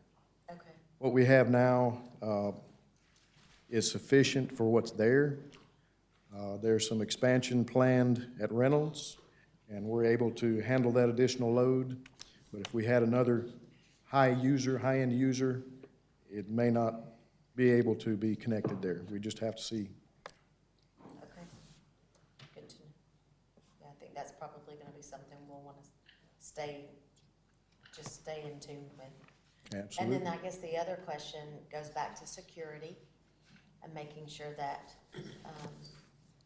electricity is staying on top of. And you did mention, and during break, a potential bill that Right. came out. Do you know the number of that bill? Was it HB 21, I think? Is that what it was, Emily? HB 21? Yeah. That sounds right. It was about installing surveillance to prevent vandalism. Okay. But it was specific to chapter 62, and my thought process was that I wanted to give David a heads up in case a counterpart was introduced that would affect the services provided by municipalities as well. At this point in time, I haven't seen that counterpart, but David also felt that perhaps that particular legislator may be backing off in terms of moving that legislation forward. We do, Electric Cities does have some lobbyists that stay in Raleigh and keep abreast of those kind of things, and that's the information I got later this afternoon, was that it appears that he may be backing off on his bill because of the implications to rates that it would cause, increase in electric rates, and a bunch of more expenditures. You know, it's a pros and cons, better security, but you're gonna pay for it. Yes, but we certainly don't want the grid to go down. Commissioner Kidwell. I mean, we're adding a lot of cameras in Huntersville. You know, how much more would it cost to piggyback off us buying cameras to add them to these stations? Just to have it, I mean, it's worth you guys talking, you know. We can certainly discuss that and see if there's some synergies that we can come together on. We ought to be able to have power there, you think, right? We should have. Well, we should get have solar. power. Put a solar panel out there, it's fine. There is power there, may not be Is communication. that 240 or 480? So we'll look into that, solve that issue. Any other questions at this point? Okay. Seeing none, thank you so very much for the update. You need a 10-minute break? No, we do not. We're gonna move right on into HFFA. No. You know, it's a big deal, it comes up. Right? Good afternoon, sir. How are you? Good afternoon, very well. How about yourself? Good, it's great to see you. All right, same here, absolutely. Well, I appreciate everyone's time. Certainly excited to kind of give you the State of the Union, if you will, and things that are going on, and hopefully some exciting news as well here later on in the presentation. So without further ado, We have a kind of overview of what we're going to talk about today. Certainly, we'll be open to any questions that you may have during the presentation or after. Quick overview of what we wanted to look at. So facility impact overall, this is a little more sensitive than my finger allows. Wanted to take a quick snapshot on the calendar year and how it has kind of changed and evolved over time since obviously 2019, when the calendar year was what I'll call a normal calendar year operation. Obviously then how it's kind of adjusted coming through 2020 till now. If you take a look at the overall membership growth rate, the head count, if you will, in the year coming through out of 2021 into 2022, there was a slightly slower growth rate in 2022 than there was in 2021. The average is about the 5% average.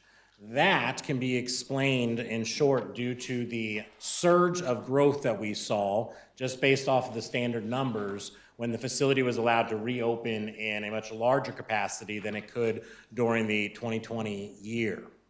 As we were looking at the 2022 overall growth rate, it was late February of 2022 that the restrictions on masks and quantity of individuals had officially been dropped, that we were able to see programs that we could bring more people in and get more involved with the facility. So we started to see an increase in overall membership coming out of that portion of winter, going into the spring, and certainly higher prospects moving into the summer.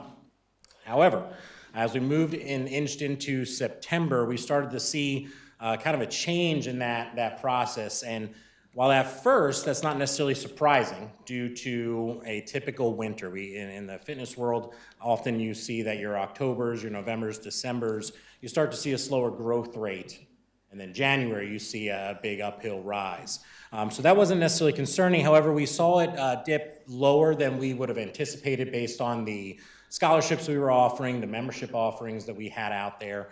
And so we were able to, through some review, deduce that there was really two main reasons. One, obviously, there's the increased possible usage in the immediate area. New North Mech Center's open, and they were drastically increasing the amount of operations they had been bringing online. So geographically, we feel we were starting to see some pull from that facility, as well as the teens and kids were starting to enter back into the school systems. There was a lot more individuals that were hesitant to join a place with a larger person-to-person interaction, so we weren't seeing as much as a family growth rate coming into the fall and early winter of this last calendar year. So what we are seeing, however, is a positive trend overall, both in usage and where we stand not even 30 days into the new calendar year. We are on, currently, knock on wood, a record pace for joins in the month of January. It's more than double this membership month than it was a year ago, basically month to day, if you will. So we're excited for that. What we're really seeing is that the overall usage from the membership is we're gaining membership back that is actually using the facility at the current time. So when we start to compare our usage rates for all the various programs, paid or unpaid, we're starting to see the comparable usage rates than we saw in 2019 when we actually had a much larger membership headcount. So with that, we are starting to see some general industry trends shifting in regards to the types of programs that a lot of members are looking for. So we are certainly trying to stay ahead of that curve so that we can continue to streamline our operations and combat some of the inflationary measures. I put up there specifically cycling. Cycling is one of those areas that we started to see less interest overall in facilities such as ours. They still do it, but it's certainly not to the volume that it was. So we are looking to see if there's a different way to engage those types of members into either other programs, or certainly see if we can make sure that they stay engaged with us on those types of what are called niche offerings. When we look at the overall programs, however, we are seeing that overall attendance is increasing, and we're starting to receive increasing more positive feedback into some of the changes that we want to do to try and rejuvenate for those individuals that may be coming back that have been on maybe a few-year hiatus and looking to re-engage with us and see that it's not what I'll call just the same old type of facility operation. With that, we also are looking to partner, we have partnered with some other groups, if you will. Some of the insurance programs are starting to increase and are adding separate tiers. So we are seeing some of the membership headcount and offerings increase on various age groups, specifically the senior age group, because we're able to accept other offerings from them, and that is starting to grow rapidly in this region as well. So there's a bit of a surge happening at the current time. We don't know at this point whether some of that is just population growth or whether that is more of the insurance offerings are improving, so people are able to engage with us in different ways than they could before. And along with that same narrative, we are really beginning to see the balloon of membership classes and growth on all various tiers. So positive information on that front. So a fairly quick snapshot in regards to some figures. So you may recall this similar type slide from previous presentations. What I did, however, is because 2019 was really that year that was normal operations, as I mentioned at the beginning, that is what we're trying to do as our benchmark of where we really need to get back to, because we know what we're capable to do in the facility when we have the revenue streams at those levels. So that's why I left those various years up there.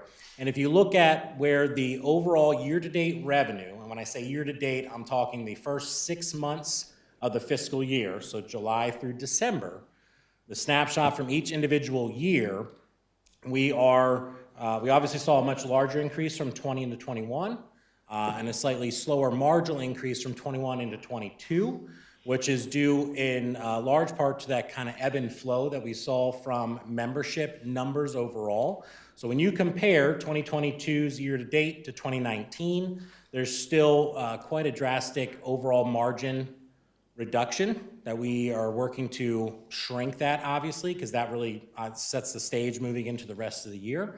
And again, a lot of that was due to what that bottom right bubble is talking about, which is the ebb and flow of the quick drastic increase, the quick drastic decrease, and then kind of hold flat until we kind of reach ourselves into today.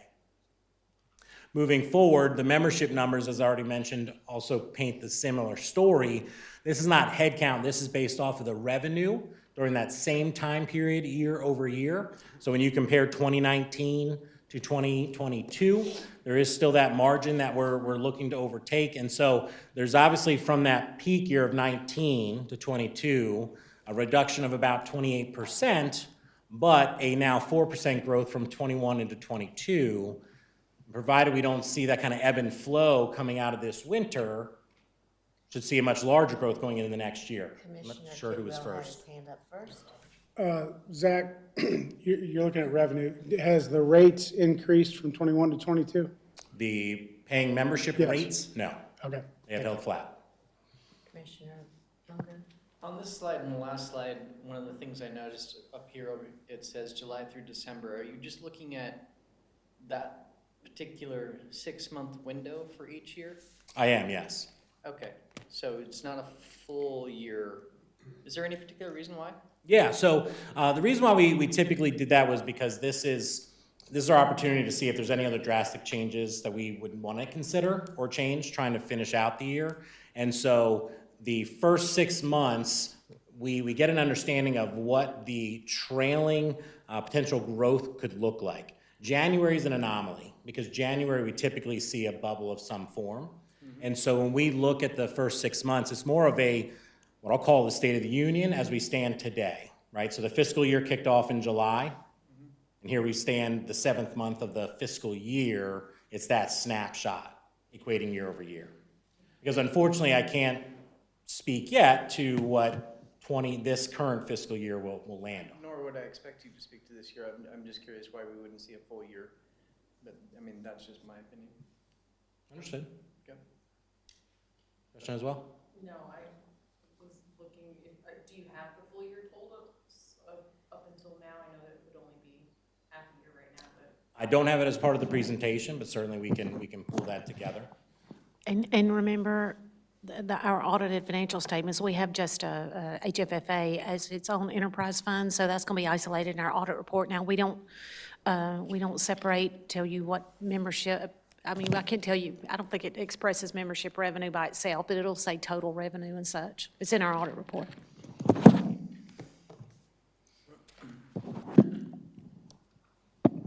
So a little bit of behind the scenes as to what's going on from an expenditure standpoint. We just got back some final quotes, revised quotes for a boiler replacement that was part of the original capital improvement plan for this fiscal year.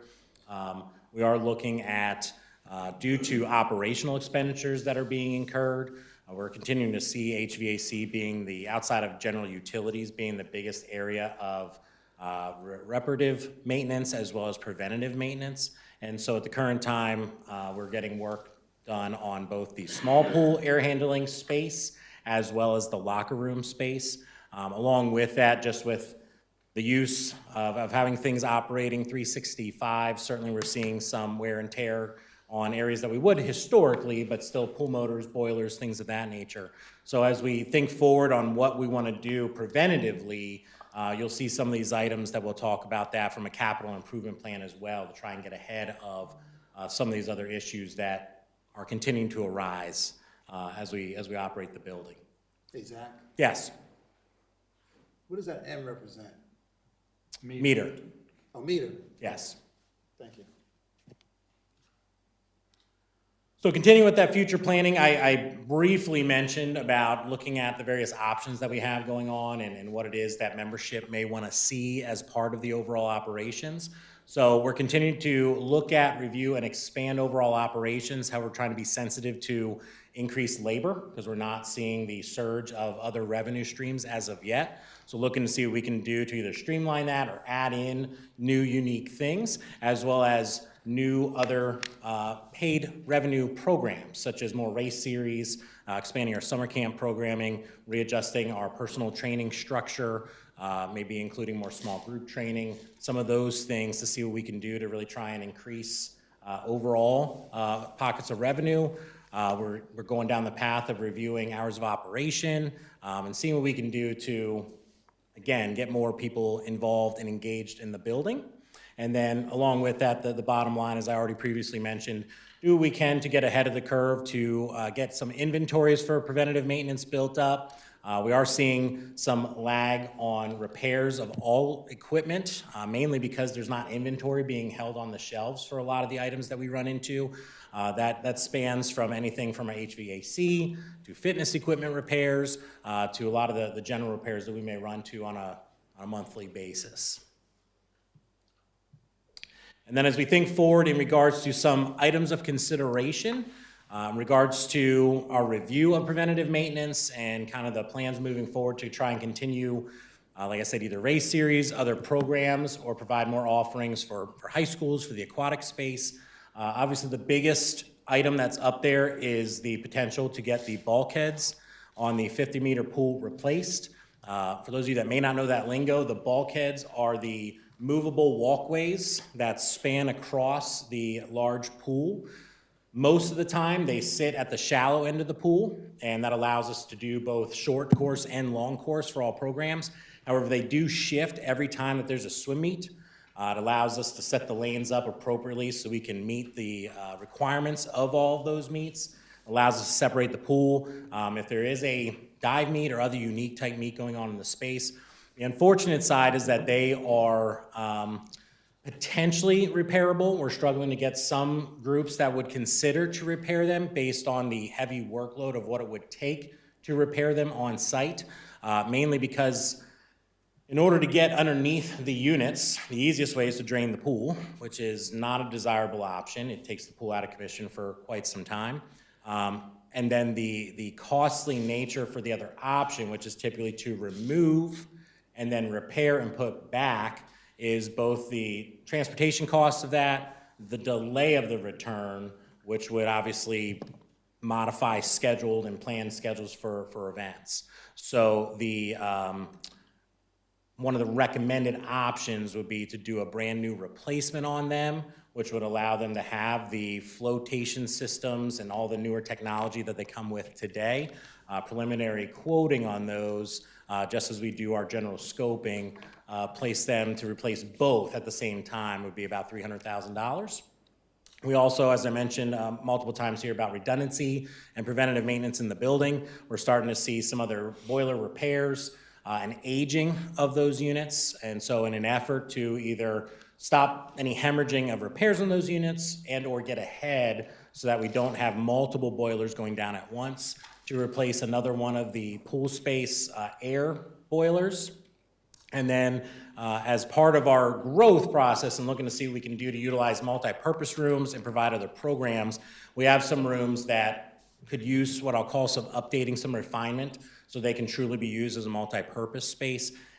The last item on there, certainly, just to be transparent, is not a need. There is not a room that requires that work, but it is something that we would like to entertain as we think about the future growth and offerings in lieu of obviously trying to do an expansion or secondary room space in the building. And then the bigger area of consideration and discussion would be the responses to the RFB to replace the air handling units for the large pool space. In regards to the timeline of that RFB, the responses were due yesterday. There was a public opening of those bids on yesterday afternoon. As you can see on the slide, there were 2 bids that were received from 2 separate companies. Both had visited the site throughout the process of the bid process so they could go through their scoping of what would be necessary. They were both all-encompassing to provide the solution. Both were just under $2 million.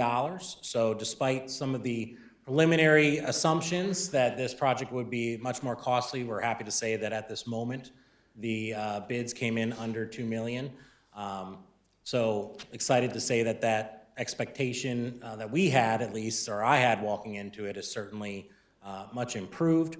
And then based on the timelines that were provided off of a preliminary look over the bids, it looks like from time of approval, the temporary timeline they've placed forward so they can order the equipment and do all the other finer details, and then ideally get them online, is approximately 9 months from whenever that timeline is approved. In regards to the other finer details, to compare those RFBs or compare those bids to the actual RFB, they're under the detailed review, and we obviously will be working with town staff to do that fine-tooth comb before any recommendation may be provided. Well, it's exciting to see that it came in far less than we were anticipating. Because I was holding my breath on this one. Absolutely. Mr. Roberts? Oh, one was 1.7, 1.18 roughly? Correct. So. And we were anticipating closer to 3.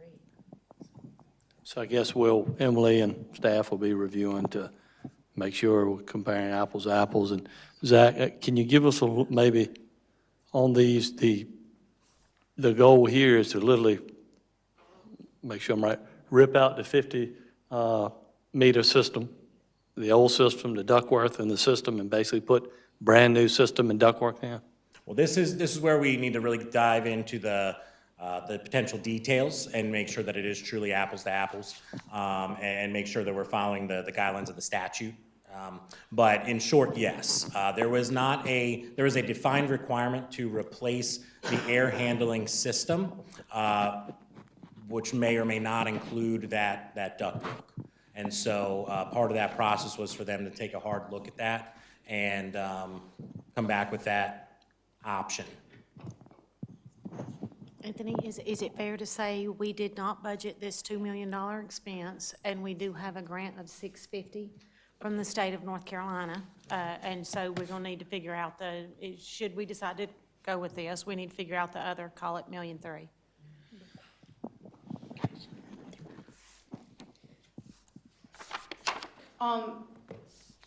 So I know you guys will do this, but I just want to say it so it's said. I rather pay more and have a better warranty, so we learn from our mistakes. So both are offering the options to give a 5-year warranty. Some of that is manufacturer and some of that is extended. Again, preliminary looks like one placed that in as part of their bid price. One placed that as an added option, if you will. Okay, because I don't know, everything blends together. But something like, even if the company sells, like the warranty would transfer to the new company owner, like really in the weeds this time with this. I hope we can do that. Certainly, yeah. Yeah, I can tell you though, most of these HVAC stuff, warranties are a tricky subject. They don't give you big time warranties, and, you know, it's to their advantage typically. Well, the devil's in the details, and we have Emily, so. That's right, I'm gonna blame it on Emily. How long did we have the Dectron before we started having issues with it? Day one? 1 year. Yeah, it was not very long. It was, And very the rapid. company had sold, or, and The, the warranty wasn't there. yeah, there was, the original, or the Dectrons that are up there right now, there was multiple hands involved in the design or build, installation, maintenance thereof. And so there's a lot of opinions that have been provided on to what the issues at hand have been. There's been a lot of discussion around whether it was more ductwork, whether it was more machinery. I will say that part of what's happened with the manufacturing companies, there are a number of company names that exist but have now been acquired by a parent company. So they, very simple explanation is they just put a different sticker on it. And so if you don't like Dectron, you could get Ceresco. They're made by the same company, they just have a different sticker. So the two options that have been provided, neither option provides the family of companies that are now owned as part of Dectron. They are both two independents. Both companies do offer examples of successful installations with their units in comparable natatoriums. And so for our purposes, it is going to come down to those details to make sure they have obviously been responsive to the RFB and are what exactly we would want it to be. Commissioner Kidwell? No, I was just going to say the company that installed the Dectron units, I believe we've all been kind of dealt with that before. They installed it, they went out of business or sold a year later. No one backed it up, but it was also piecemealed, if I'm correct. Correct. It was sold by one company, installed by like 3 different other people who really didn't talk to each other. Correct. And even as we've gone down over the past few years to work on remediation of those units, one of the final installers, just to put it in perspective, was not willing to look at those units. They used to, up until that date, do preventative maintenance on the units, but they were not willing to look at them. They claimed they were no longer doing that level of service. So there was a lot of unknowns and a lot of companies that were unfortunately pleased to, I'm sure, do the work, but unfortunately we're not able to provide solutions. You know, and the issue is as well that we've had challenges even with Dectron themselves in regards to them being responsive to various vendors. They have a local company that's their local rep, if you will, that every outside HVAC firm in this region has to order through that company to get the Dectron parts. And even they couldn't get the parts or responses out of Dectron. Came down to the most simplest thing, if you recall, when we were talking about summertime mitigation, when the units were 100% not operational, it was a controller issue. And at that time, Dectron was not even capable of providing the engineered specs or parts. It required us to go with another firm that provided an aftermarket part and was able to get them operational. So there's a lot of challenges that we've had with that in particular vendor. Fortunately, neither of the vendors that responded to the bid offered up Dectron or any of their family of companies. Like I mentioned, they are both different in regards to brand, both assumed based on the specs to be answering the requests of the bid at this time. Commissioner Boone? Yes, I have 2 questions. Zach, I think the Dectron system was originally in place in 2016. Correct. So that really wasn't under your watch, is that correct? Correct. It was in place when we began management. Okay.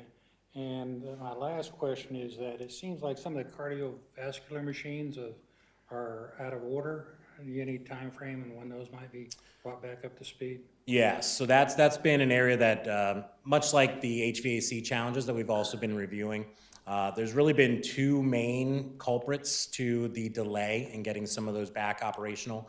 One is inventory. So what I mean by that is the pieces that have gone out have been tech pieces, so it's the screens. And so you're talking computer chips or finer detail items. There have been other issues that have occurred that are more hardware. But from the tech standpoint, it's about inventory on the shelves. Unfortunately, what we're finding, even with HVAC replacements, is when the problem is found, an order is placed, now manufacture of that item is begun, as opposed to being able to take it off a shelf somewhere across the country. Second, we felt that there's been the potential delay from the manufacturer because they're warranted items, as opposed to, and because of that, there's potential for loss of revenue for them. Some of that may be assumption, but regardless, we certainly don't like a delay either. So we are working with them and other potential vendors to try and answer that response, so we can keep everything operational. Thank you. Commissioner Kidwell? I had something to ask, but Dan kind of caught me off guard with the cardiovascular equipment, so never mind. Need some steps? Yeah, yeah. I have a question for you regarding SwimMac. How long is that contract for? Is that contract up soon? It is not. If I recall correctly, I think it's another 3 years. Okay.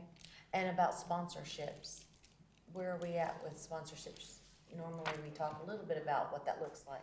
Yeah, so we are currently what I'll call in the middle of all of our current sponsors. The only one that's more of a year-to-year would be the sponsorship that we have with Hambright Hospital. We are trying to work on some other residual sponsorships. We've started to have some early discussions with Joe Gibbs. We've done some athletic training with their pit crew.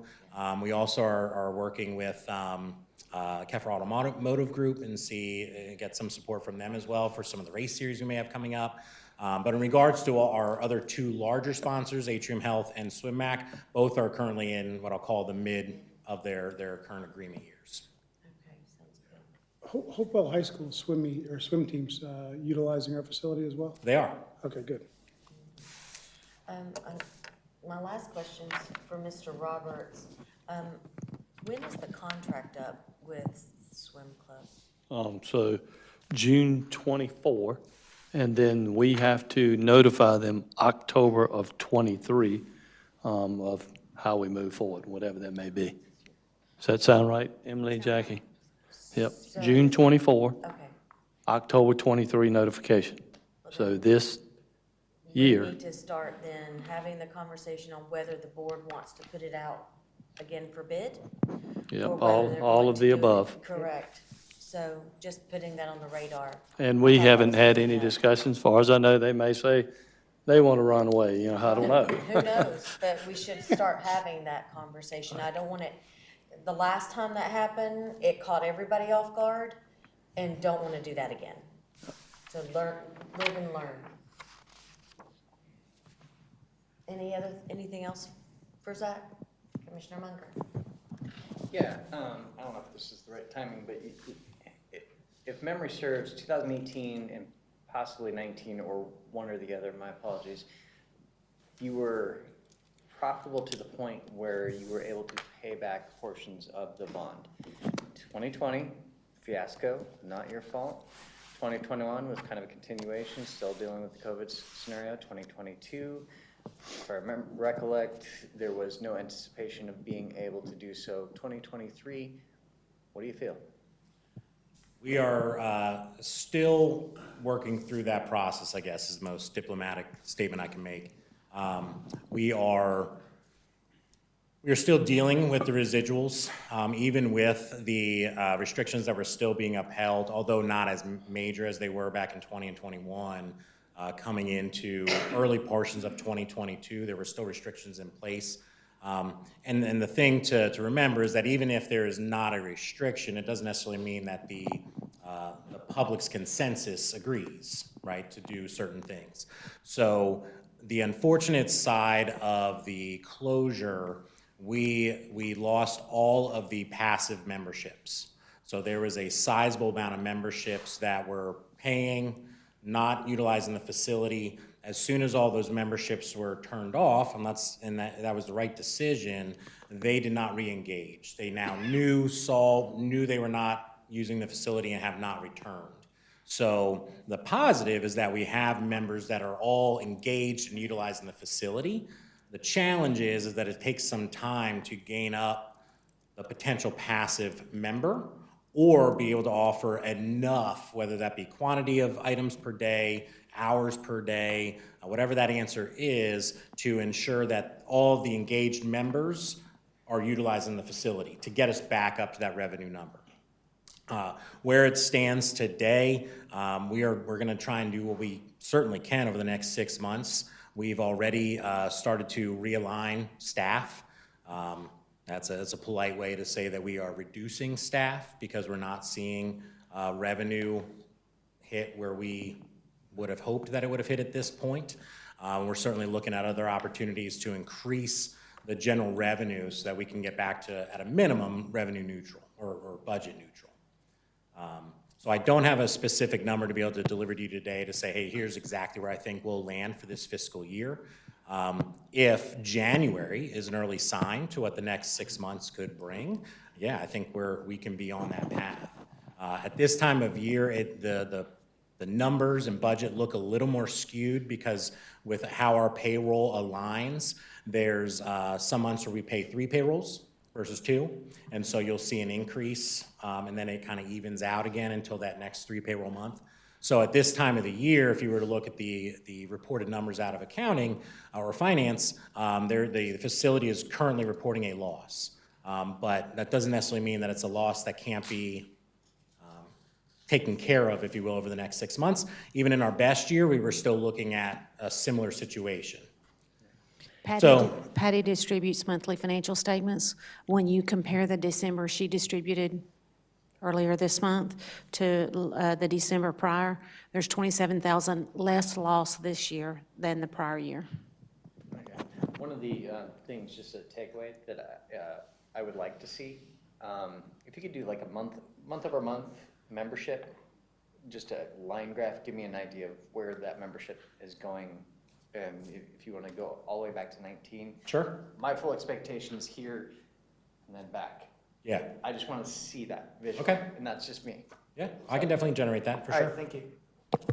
Anything else? Commissioner Booth? Just FYI, and Zach didn't say anything about the increase in membership, but this board has to approve that increase. It's not an HFFA call. So Is there an expectation for an increase? Talking about rate increase, right? Correct. Any member rate increases would need to be approved by the board. And is there an anticipation of one? Of a rate increase? We can't keep bleeding money. It's an option. something that needs to be Decreases, good volume. There are multiple options. Yeah. Yeah, I think what needs to be considered, certainly we've gone through market research. There are appropriate times, appropriate groups to maybe apply rates to, or maybe across the board. I can't recall right off the top of my head, but there has not been a rate increase in our tenure working with the building. So it has been over 5 years minimum that a rate increase has been discussed. Certainly part of that time period was COVID time period, but just understand that from a general standpoint, even as we stand today, with inflationary measures, there's not been an increase. But certainly I know there's been discussion as to how our facility compares to the other local areas, most specifically the North Mech facility, and how competitive the board would like the facility to be with What are their your rates. rates currently? The majority of our rates are above the North Mech regional rate system when you look at it on a face value. Part of that is a little skewed because there are offerings that we offer as part of your membership that is not offered in totality at that location. Where you see the most notable rate adjustment or rate disparity would be seniors. When you look at adults, for the most part, it's comparable, which is arguably the standard adult, resident adult is most comparable. They are still cheaper. That ranges typically anywhere, I'd say in the range of $7 to $10 per membership. But they would be less. than what we're How currently much is charging. your family membership? I would say on average, because there's so many variations, $50 a month.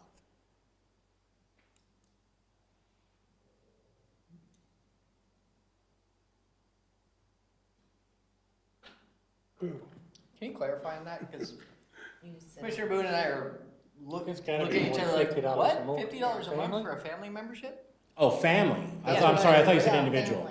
family. My apologies, $100 a month. Thank you. Yeah. Yeah. In my head, I was thinking I individual. was purple. I was like, wow, that's cheaper That's than I why paid they for were a so cigarette. It's like, hold on. I appreciate you making me clarify. I was thinking individual. Okay. Any other questions for Zach? All right, Zach, thank you so very much. Absolutely, thank you all. And before I end, obviously, to Mr. Roberts' point, yes, we would be interested in obviously continuing the partnership. We reflect and understand that there's challenges moving forward, and obviously try to get it back to that revenue neutral and profit state. Respectfully, we understand that our ability to generate revenue for our company as well is not where we would like it to be, for sure. And so, from our standpoint, we recognize that may be a longer road than desired, but we are certainly willing to do whatever's possible to get there. Thank you so very much. So we have 45 minutes until adjournment, and I'm wondering, do we want to tackle something from tomorrow, today, really quick? Do I have a yes? No. I have a no and a yes. I'm asking. What do you want to tackle first? Well, okay, well, for, two things. The first one, I want to take a second and if everyone is agreeable, for the fire, subcommittee, if it would be all right, for Amber to also, Commissioner Kovacs to join in with Commissioners Boone and Partee on that. Mr. Roberts, are you good with that? Anybody can join in with. Well, as long as it's not a, are you good with that? I mean, that was my understanding. Yes, I I just- I think you should ask the two founding members, The founding members? the captain and The captain. and the chief. As long as the captain is, Captain and chief. It's not one of the. We got you on the ladder. jump on the ladder. All right, well, then we'll do that. The only other thing, for tomorrow, I don't know how much time it will take, but maybe discussions on advisory boards? That's, You are more than welcome. The agenda went out and was publicized, and my concern would be that somebody that maybe wanted to hear that part. That's tune fine. in tomorrow. That's fine, I just know in the past. Yeah. Thank you, Janet. In the past, we've moved things around if we're running early. I'm fine with that, but I was just trying to stick with how we've always done it. And then That's- typically you move it around in that one day.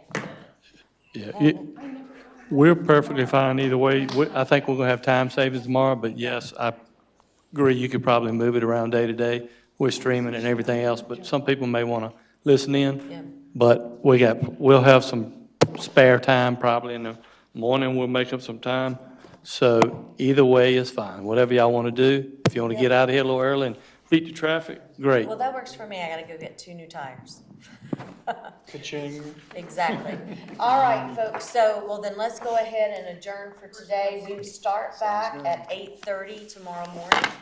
There will be breakfast, so please show up early and grab something to eat, and we will see you then. Thank you. Stacy.